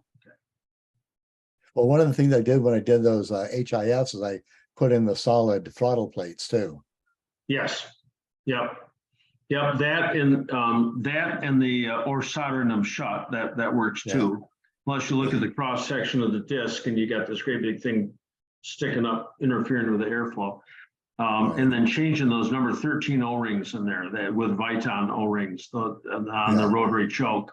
Oh my gosh, that's the 90% of all the HIF problems are from that number 13 O-ring on that choke.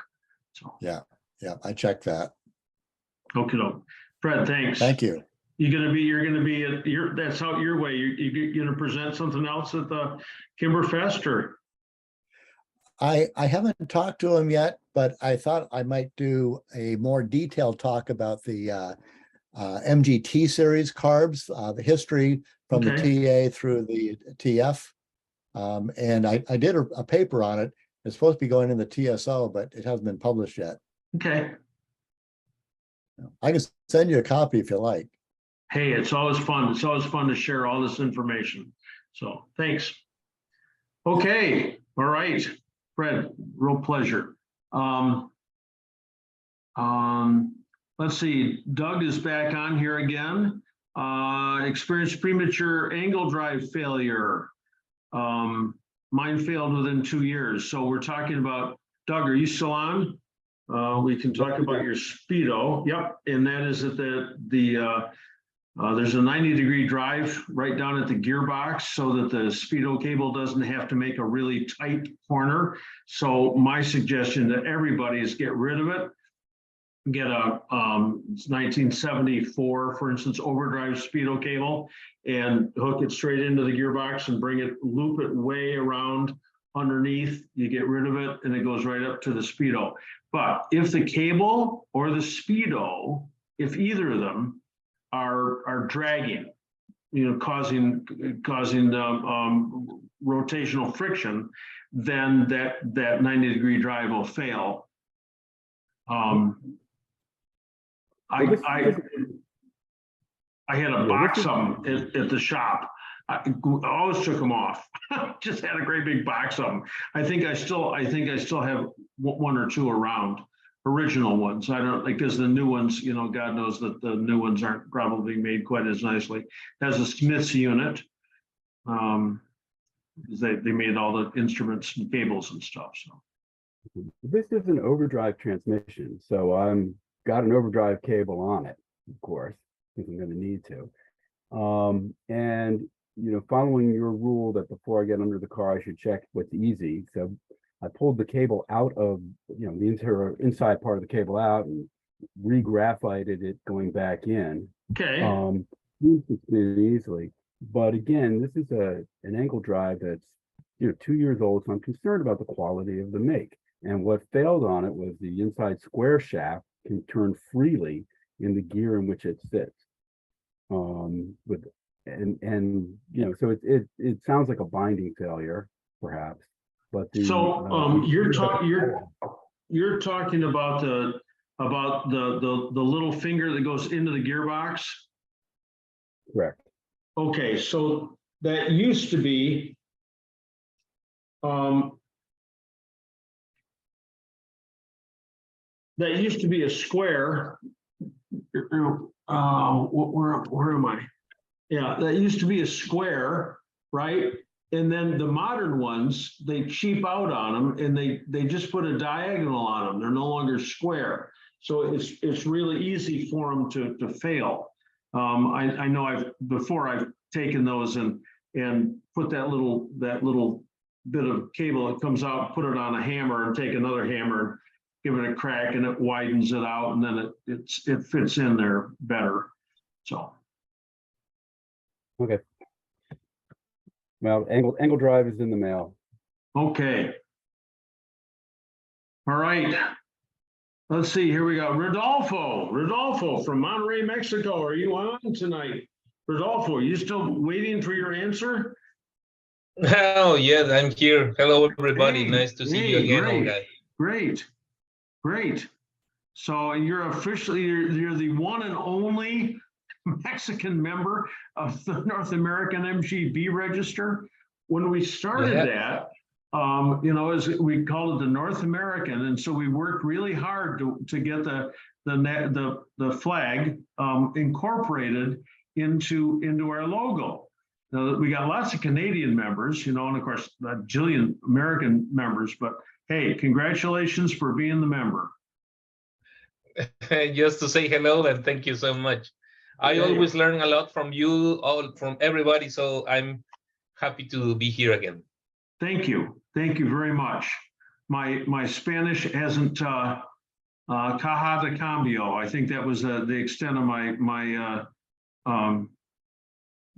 Spanish, my ability to speak any Spanish words that had to do with an MG. So maybe you need to come to Mexico soon so you can practice it. Hey, you know, you're not, you know, Monterrey's what you guys are what? Just south of that. It's too close to the border. It's 2 hours from the border.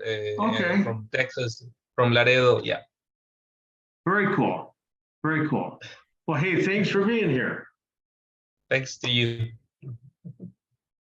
Doug has a question here. 69B has Pertronix ignition.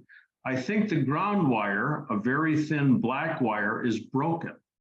To remove the distributor, I'm having a hard time loosening the 2 bolts that hold the distributor to the engine. Well, that's why you're having a hard time, is that those aren't the bolts you unscrew. Is it easier to do it by jacking up the car? Oh boy, we're getting real complicated here. I can barely get a 7/16 box wrench on the bolt heads from above, even using liquid wrench before. I thought I would send the distributor to Schlemmer for rebuilding.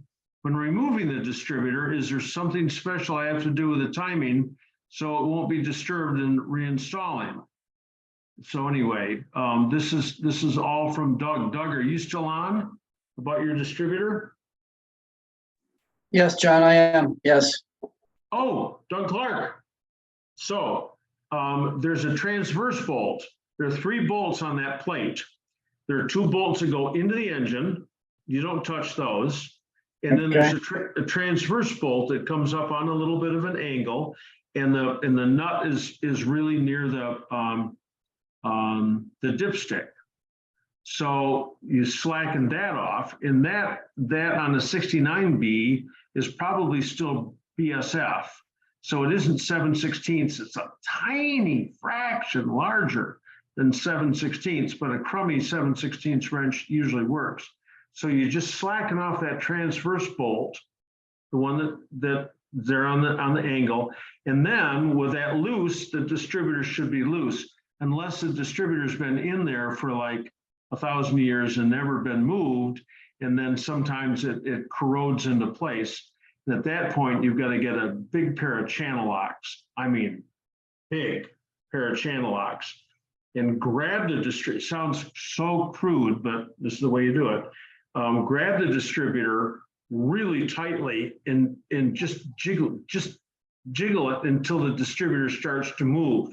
Once the distributor starts to move, it'll pull right back out again. So. Okay, what was the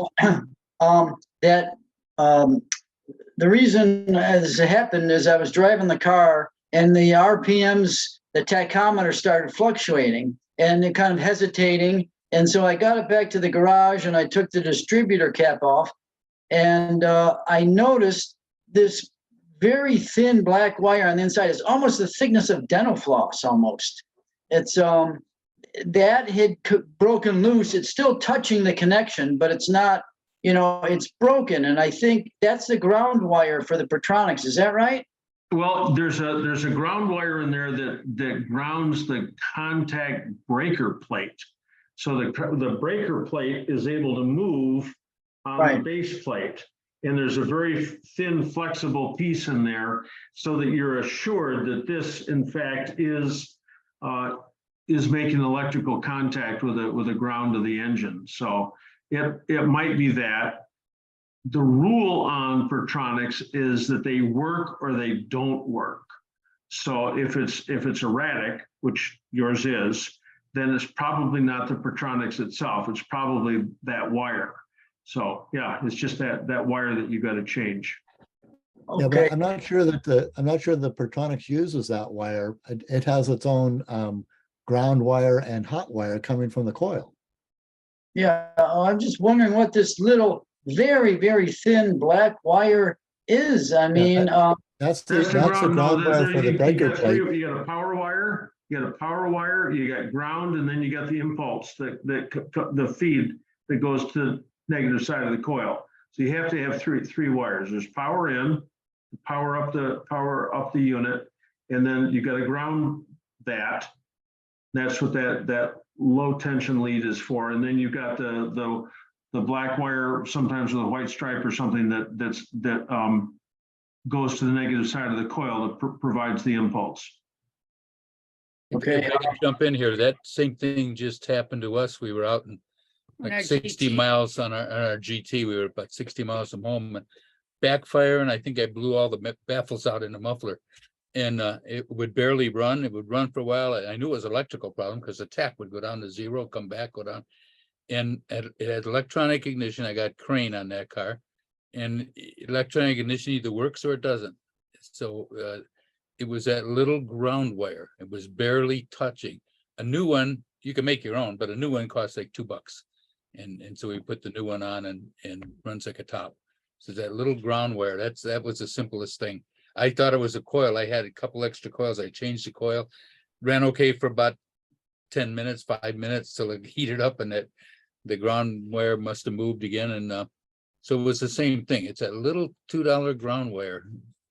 You can even make one yourself if you have to. Okay, so Do you think it'd be, do you think it'd be a good idea? I could say, if I would send the distributor to Jeff for rebuilding. I mean, I'm not sure. I don't think it's ever been out of the car. I mean, I had it in your shop for a mechanical lube checkup in 2013, and I have the receipt, and it didn't show that you, did anything special to the distributor. If we so tuned it, we would have had the distributor out because you just can't work with it in place. But it's just that transverse bolt. Get that transverse bolt out, take that out. Schlemmer does not like Pertronics, so you can fight with him and he'll put it back in. He likes points and condenser. So. And is there anything special in removing the distributor that I have to make? So I don't have, okay.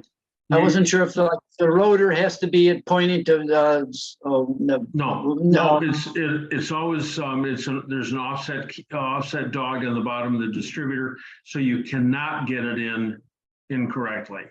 You do have to time it once it's back in. You just have to, but if you take a picture of it, the way it sits now, and put it back in as close as you can to that, it's certainly going to run. So anyway, yeah. All right. Okay, thank you. By the way, I counted 152 at the high water mark so far. I mean, okay. Well, yeah, we probably won't get anybody else coming in. Doug's our official counter, so thank you very, very much.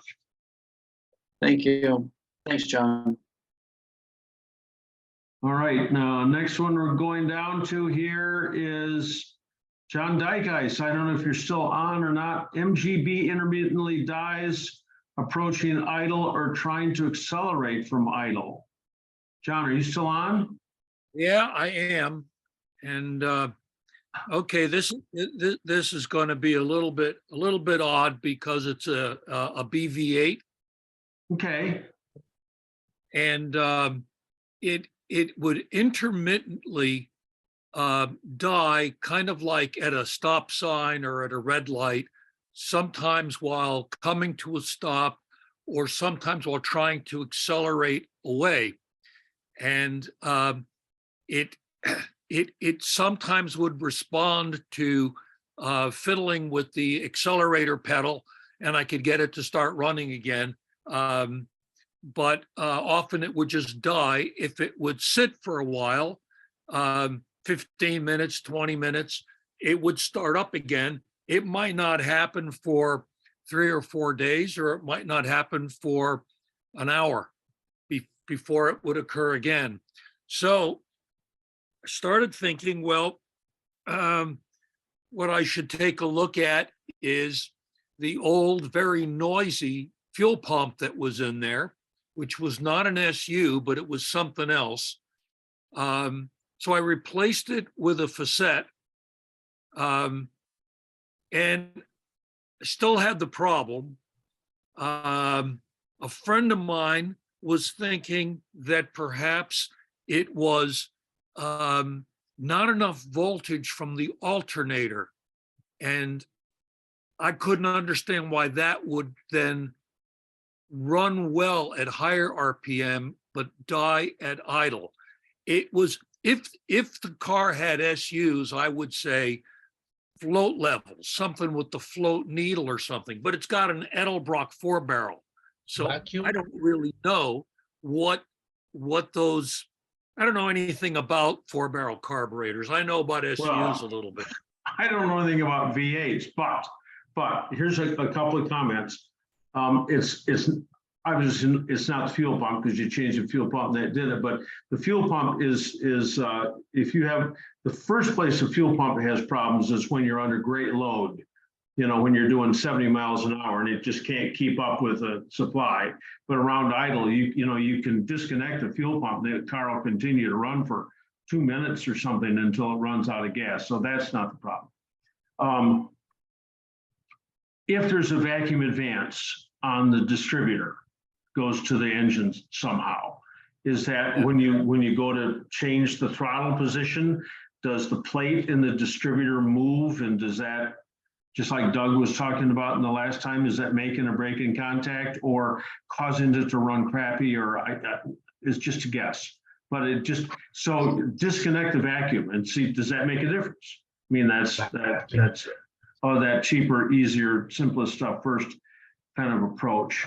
And then I don't know anything about those carburetors, but I know they've got like idle circuits and running circuits and acceleration circuit or something. So could it be that there's something garbaged up in the piece of crap floating around inside the carburetor, impacting the idle circuits? That's just a guess. So, John? Yes. What do you think about, so John, do you have points, or you have an electronic ignition? I've got an electronic ignition. Okay. So I'm sorry, I missed that altogether. I was going to answer that too. When you get down to when the engine falls down in RPM, the alternator will quit making electricity, especially if you're idling at 600 or something, because the V8 idles pretty low, right? And it's designed so you could put a voltmeter just temporarily. You don't want to garbage up your dash with a voltmeter, but you just hook one in somehow and just watch it. And nominally, the voltage should always be around 14 volts when the car's running. If it sometimes falls down to 10, why would it? I don't know, because the alternator isn't doing the job, because there's a disconnect, because when the engine moves, there's a wire at the alternator that makes and breaks, So you could watch that voltage and see if your buddy's right about the voltage in the electronic ignition. So. Yeah, I've got a voltmeter on the dash, and when I've thought to look at it, it seemed to be okay. At speed, it's doing like 14.5 volts. And, when it's idling, it's 13.5 volts. but I've not looked at the alternator when I've had the problem. Because I've usually been freaked out because somebody behind me is blowing their horn. Right, right. Or there's a semi trying to pull out in front of me and I'm stuck and the car won't start. I'll use the old SU excuse because I don't understand how they work. That's where the problem must lie. So because I don't understand how an Edelbrock works, that must be where the problem lies. But I wonder if there's a piece of junk floating around in that carburetor. Because it's erratic. Could that be intermittent? Or Yes, it seems like yes. you could plug something up and just be there. Oh, it could be either, but if it's floating around and all of a sudden it blocks off a jet, I mean, we've had people that have had shop rags inside their gas tank, and once in a blue moon, it gets around the inlet, and there's no gas, and the car kills, and then of course somebody that falls off, and they don't have a problem again. So yeah, there's. If you think it might be fuel, do you have a manual choke or automatic? It's a manual choke. You might just try pulling out a little bit and see if you add a little bit more fuel. Good idea. Might just be an idle jet that's plugged, but the choke will give you more fuel. Okay, all right. Something to try. Yeah, I'll give that a try. Yep. Okie doke. Thank you. Thank you. All right, now we are down to Dean Webb with a 67 MGB GT with a 4-speed synchro gearbox installed. Second and third gears flying. Sounds like a supercharger. Tolerable to me, but how much noise is too much? Is it going to get worse? So Dean, are you still on? Maybe not. We're down to 104 people now, and we're passing. So the gearboxes, if the gearbox makes noise in 1, 2, and 3, but not 4, there's something wrong with the lay gear or the lay shaft or the lay gear bearings. And they're helical gears. In a 4-speed synchro, a 4-synchro gearbox. Well, all of our gearboxes are all helical gears except for first gear on the crash first. You know, the T-types and the MGBs and the MGAs, the midgets, all with the crash first. And those gears are like really loud. And that's why you got helical gears on 2, 3, and 4. So they're quiet. So my guess for Dean here is that there's something going on with the lay gear, but it's those gearboxes are so inexpensive that you can find another one for $50. So probably just drive it for a while and until it just drives you crazy. But that's very odd. That's very, very odd. There are straight cut gears. George at University Motors had a set of straight cut gears in his MGB, and it sounded like an airplane taking off. Oh my gosh, was it noisy. So is there a chance that Dean's got a 4-speed, 4-synchro gearbox with straight cut gears? Don't know. And here, Brad is weighed in and said he's got 80,000 miles on his MGB clutch. Congratulations. And Gil Dupre here says, I removed my master cylinder, braking clutch cylinder box and tapped the holes on both to put a bolt from the outside. So I guess I must have heard of that before, but anyway, Gil's got a 74 MGB. So that's certainly an option to drill those holes out 3/8 and tap them 3/8. And of course, anything into aluminum should be coarse thread. The danger tapping those is that the bolt lets loose. No problem on a clutch. You don't need a clutch. you need a break. So I'm still in the neighborhood of wanting to use a nut and a bolt on that, so it doesn't come bad.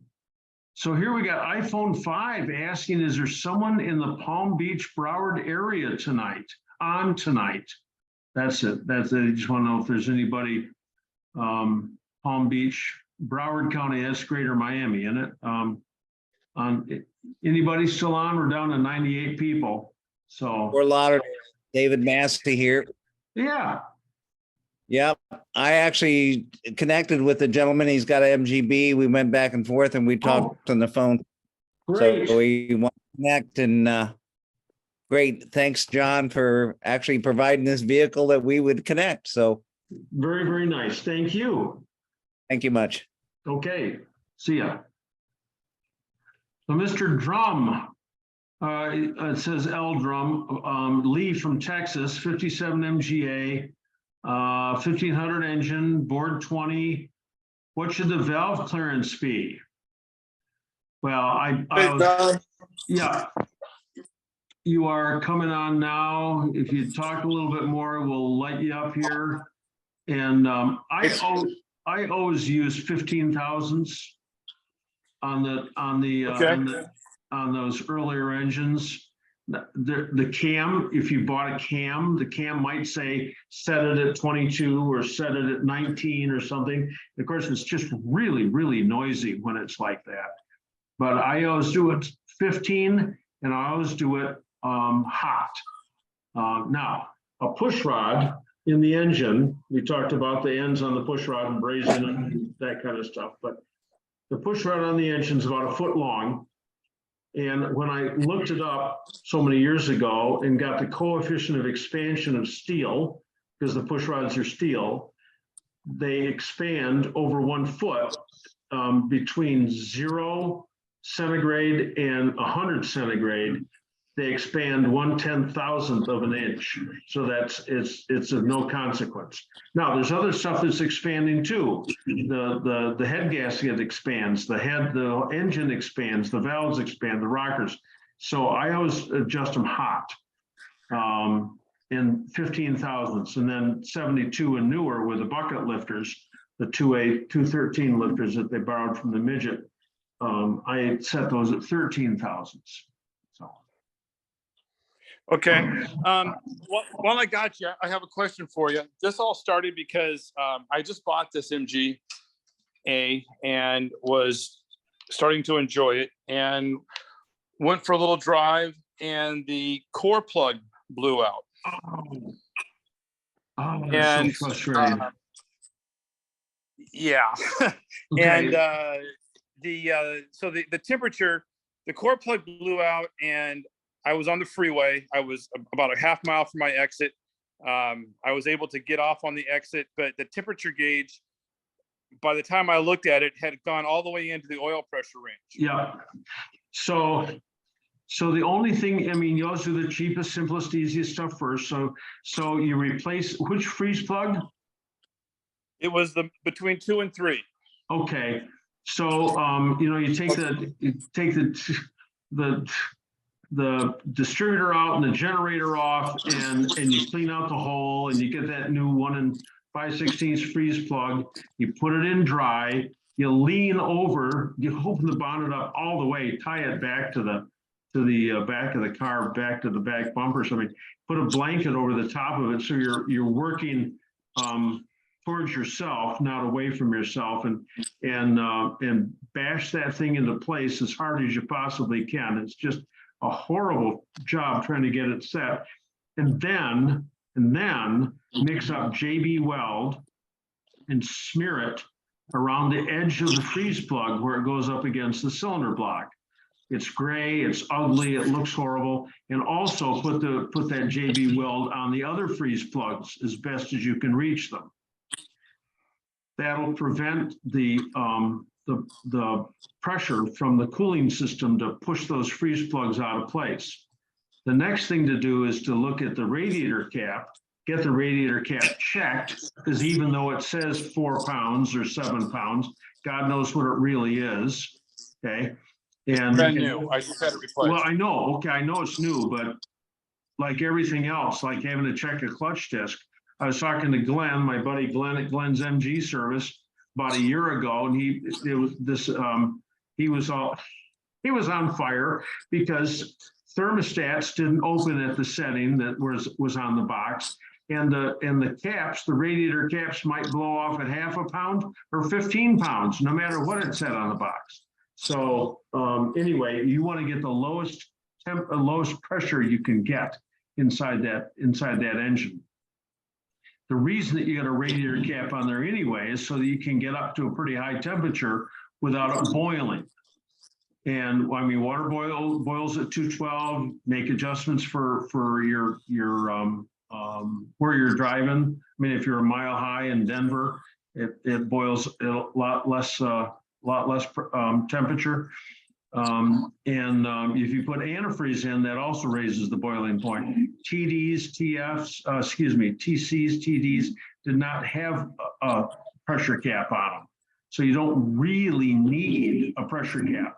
I've been driving my MGA for 2 years with the cap on, but not tightened because my water pump leaks. And if I put it on and you got pressure, it's going to blow water out of the water pump. Well, I haven't got around to change the water pump yet. So I've been running it without the cap tight so the system doesn't pressurize.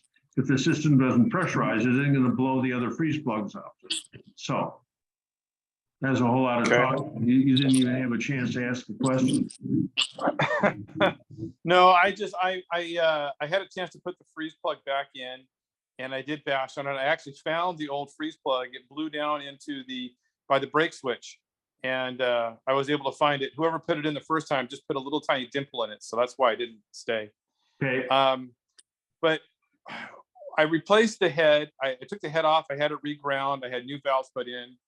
I put it all back in, tightened it all down, torqued it all down with the pay-in gasket, and I was getting leakage. And so I took it all apart again, and the gasket never looked like it was compressed.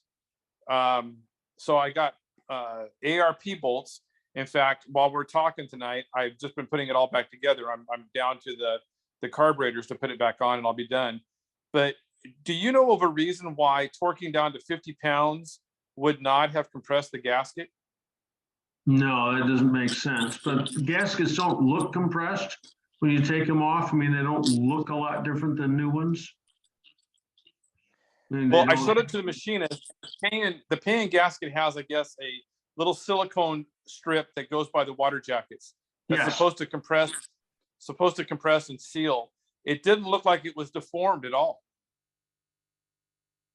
I can't tell you. I wish you hadn't had the head back on yet, or else I would have told you to chamfer those 11 stud holes. That helps get rid of the leaks too. So anyway, all you can do is follow the rules that you've got now. And those ARB bolts come with some kind of goo on them, and you're only supposed to take them down to like 45 pounds or something, right? Right, I just did that. I've got them all on. And then on the exhaust manifold, I only did them to 20 because I've had a problem with the new studs breaking. Is 20 pounds okay on the exhaust studs? Sure. Okay. Sure. All right, you're a wealth of information. Thank you so much. Hey, good luck. If you get into a snag or something, call. And I'll be happy to help you sort something out. So. All right, John, thank you so much for what you do. Hey, thank you. See ya. John, All right, bye-bye. this is Judd again. Yeah. I just had to show this picture. I don't know if you can see it, but I blew a freeze plug, a Welch plug out of the TD. It had not been properly installed. It was one of Tom Lang's plugs. There wasn't anything wrong with the plug. I mean, he sells good stuff, but we had to take, of course, the exhaust manifold out of the way. We had to take the fender off. That's a 1-inch steel bar. I'm the guy in the green shirt. Yep. That's a 1-inch steel bar, and that's my friend Peter with an 8-pound sledge, giving it a gentle tap to make that plug seat, but it worked beautifully. Hey, you do what you got to do. Oh my gosh. Oh my gosh. Now the trick is, I tell you, the trick is to put JB Weld on after you've got the plugs in place. And if you're doing the engine up on the bench, because that stuff is so plastic, it runs, moves a bit, doesn't stay in the same spot. But once it's all done and in place, you paint it, and you don't even see it. You don't even see it. Philip Calura, 74 MGB electrical problem. Number 3 fuse blows occasionally, very occasionally. Started about a year ago. I've had the car since '87. So it's a relatively recent problem. Shaking the wires does not introduce the fault. I did put a stoplight switch, I put stoplights on a separate fuse, but no luck. Well, that's interesting because it's not uncommon to have a brake light switch that fails. Gauges, turn signals go dark. Just wondering if anyone else has had problems or any suggestions. So when it's erratic like that, it's so frustrating to try to find. You go, what did I just do? Did I put it in reverse? Is that what? Well, that'd be pretty easy to cause an effect there. So I think I just carry some more fuses and just try to be aware the next time it failed and just go, what? Why did that happen? If it's more common, there are two green connectors there. So you pull one of them off and you go out and drive. You can't drive without brake lights. So you've got brake lights that are okay. You can drive without gauges or wipers or stuff like that. But it's too occasional to just go out and have it happen, huh? Correct. And I can't connect it. I can't make a connection to bumps or steering or anything. Yeah. Like you say, there are two spade lugs on that terminal. One has one green wire, the other has 2 green wires. So the one that has a single green wire, which is the brake lights, I actually put that on a separate fuse. So it involves the spade lug that's got 2 wires. My next step, I'm going to have to try to isolate. I don't want to, but I'm going to have to cut one of the wires and wire that to its own fuse. But it's, and then drive around. Into something like this. Can I interject here? Yeah. That's another one. We had the exact same problem. Number 3. So I was out at Team Triumph. I bought a new fuse box for about $8. Problem solved. I never did know exactly why. That maybe you were getting an erratic connection, but that couldn't have caused the fuse to blow. Yeah, it blew. Yeah, it did. I think blew a bunch of- it kept blowing one right after the other, and I put a can't new make fuse box. I can't make that work in my head, but But I think it was loose. The spade. yeah, but that wouldn't cause it to loose, blow. Yeah. Anyway, That's something's up. Yeah, it was infuriating. So I bought a new fuse box, and it's okay. Hey, if so you had far. an answer, I would have been very surprised, but I think it was worth a shot. So, okay. Yes, and eventually separating those wires, and just driving with one of them connected, and then you can tell from the wiring diagram, if you haven't got a 1970, would you say 73? 74. 74, you got to have the exact wiring diagram for your car. And if you don't have that, I can send you your wiring diagram. They change every single year, and so you can't use a generic one. Yeah, I do have the bit. Well, if you send it to me, I'd appreciate. I think I actually downloaded one years ago, AutoWire. I'm not sure if you can see it or not. I downloaded this with the internet. That might be correct, but it might not. I've got all the factory ones, so I've got them all scanned. So okay, I will say I'm sure your email is on your website. I'll send you an email. Yeah. And, Okay. Okay. Okay. Okay. Thanks. Good luck. Oh my gosh. I know. Boom. Yeah. George Curled, everybody. 67B with a 78 18V motor and distributor. TAC reading seems way off. 4,500 RPM for 60 miles an hour. I've been told that the late distributor causes misreadings with old TACs. the late distributor. So if, George, are you still on, George Curl? Here. I'm here. I don't know if you can hear. me. I can't see you, but I can sure hear you. So You don't want to see me. your distributor has got points or electronic? I think it's a Lucas Electronic. Okay, all right. So an electronic tech puts off a different pulse altogether than your 67B. And just as I told Phil, who was just on before about his erratic wiring problem, I have a wiring diagram that I can email to you, George, if you'll send a note to me, that shows you how to rewire your car so that the tachometer is picking up the pulse on the distributor side of the coil rather than on the power side of the coil. The 67B, it picks up a pulse going from the key to the coil. And then there was a problem doing that, being accurate and so forth. So in 72, certainly by 73, they changed the wiring and started driving the distributor with a pulse from the distributor side of the coil. So it involves adding an extra wire, but not a whole lot more than that. So that's what's going on. Or you can send your tech. Well, no, it makes more sense to rewire it.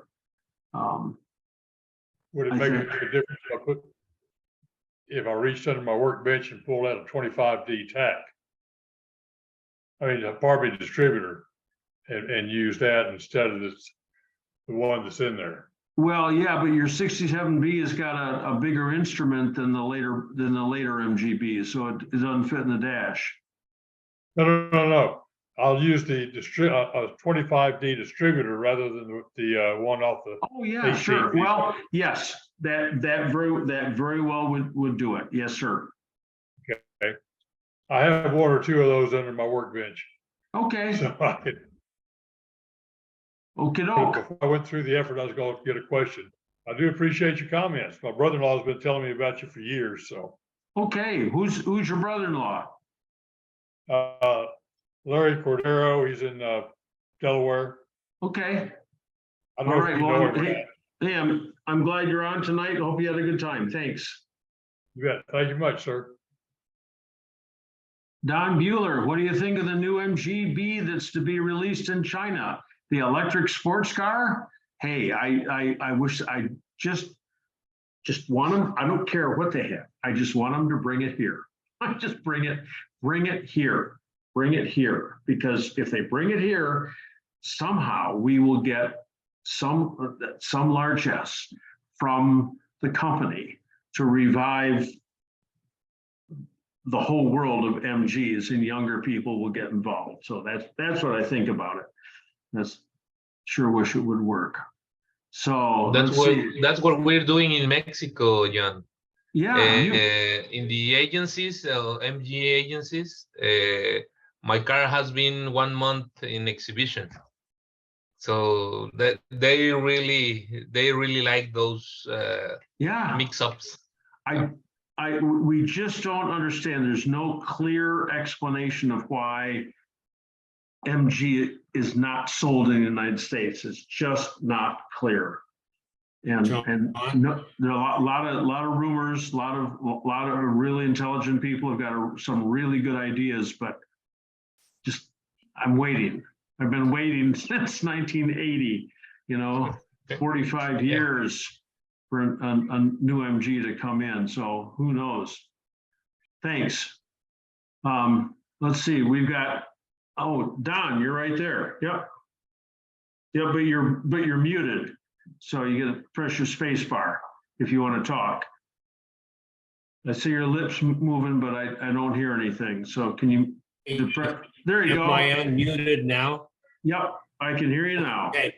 Yeah, I know you're to the end of your great presentation this week, but everything that's happening in the MG world is great. I really enjoy it, and going electric is going to be something that I told my 3-year-old who has been watching this Zoom meeting for about 30 minutes, and she kept saying, "Oh, look at all these grandpas and everything there," and a few grandmas, and she kept dragging people in, and I was trying to entertain her, but I really think that the MG is a great marquee part of everything, and thank you so much for everything you do, John. Well, it's very kind. Thank you. Thanks a lot, Don. Thanks very much. Here, here. Janet, that must be Tony. John, concerning my 58 MGA transmission after rebuild, has been no second gear. We've discussed this before. Franny out, we'll be looking into it tomorrow.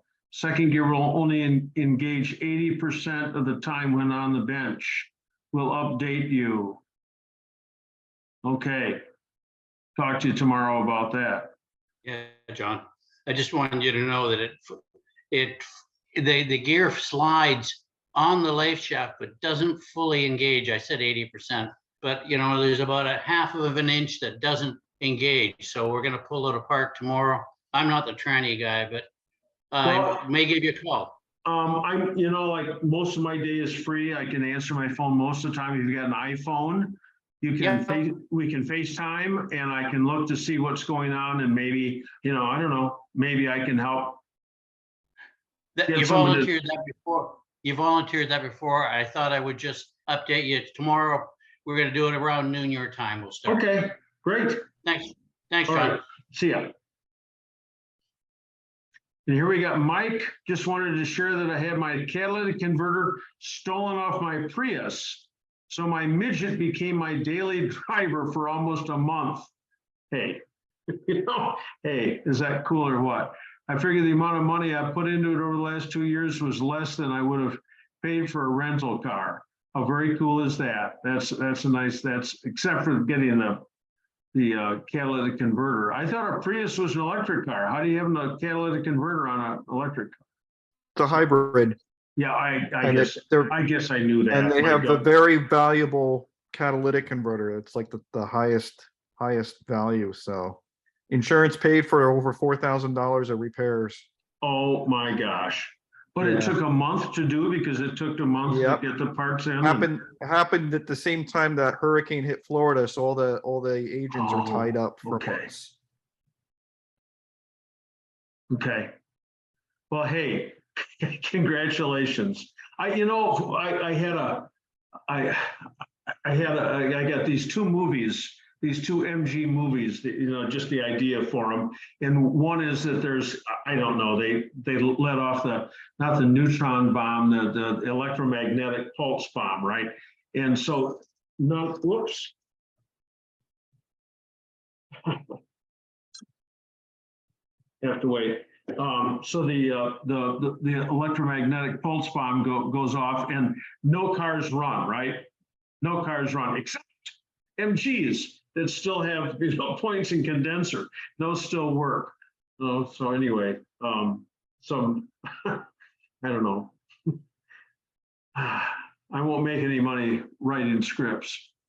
So, all right, here we go. Next one up, Val Chapman says, Mike Mizrahi was a tech at Neisinger and opened his own business doing Speedo repairs. Okay, British Speedo service at what's 914 area code? Val, are you still on?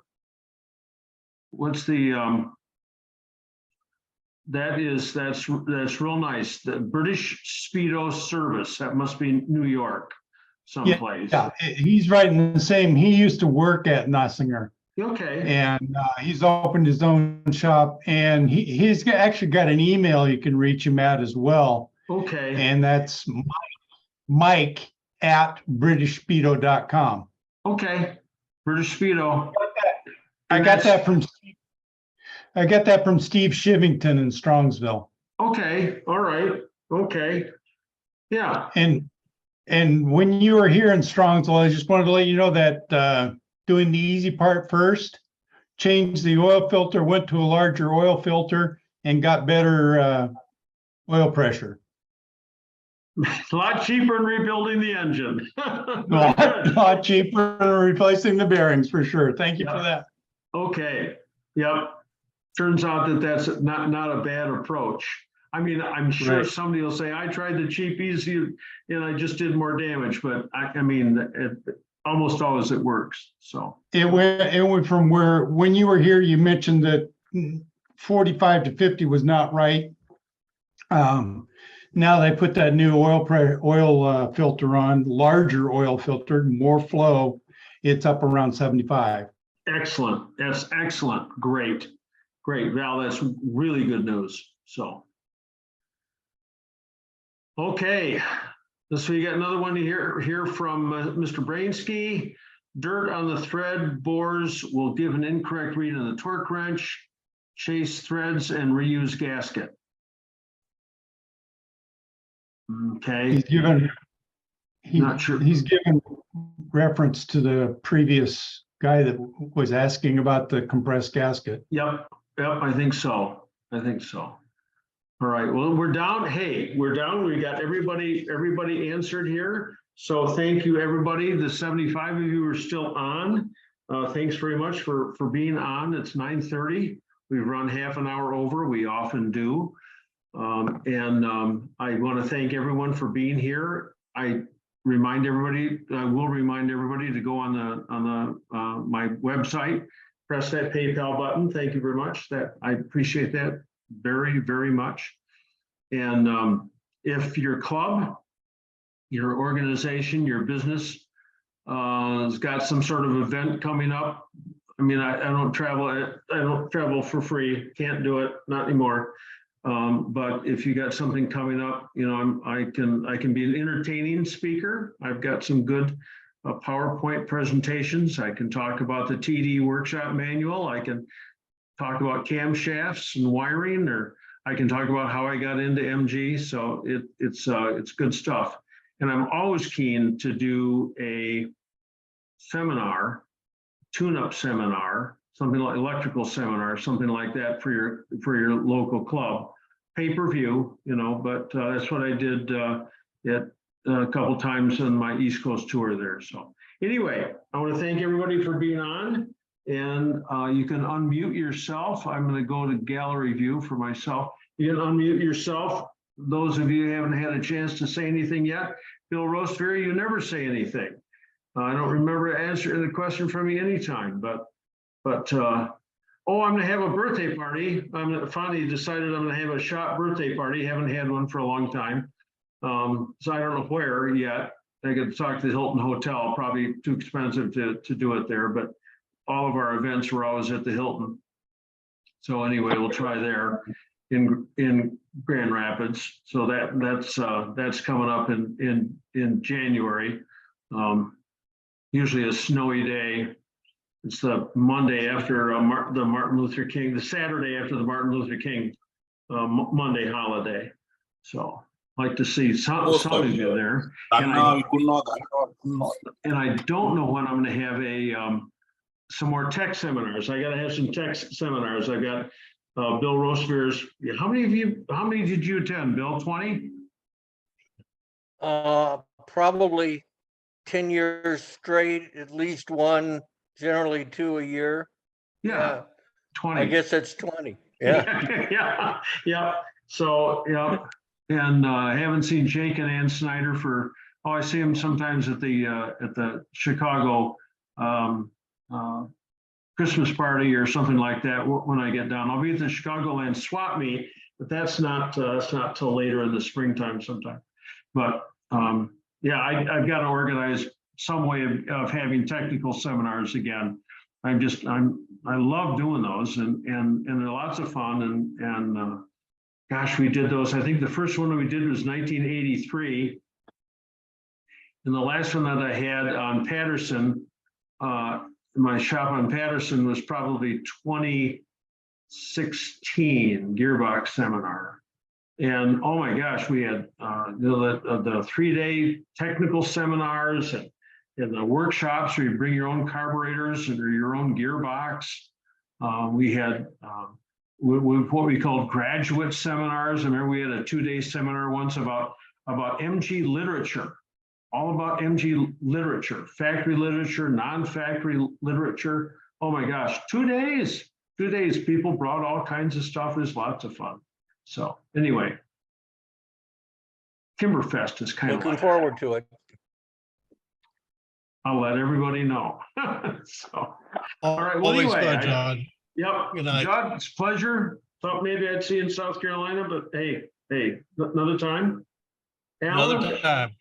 Alan Batchelder, nice to see you there.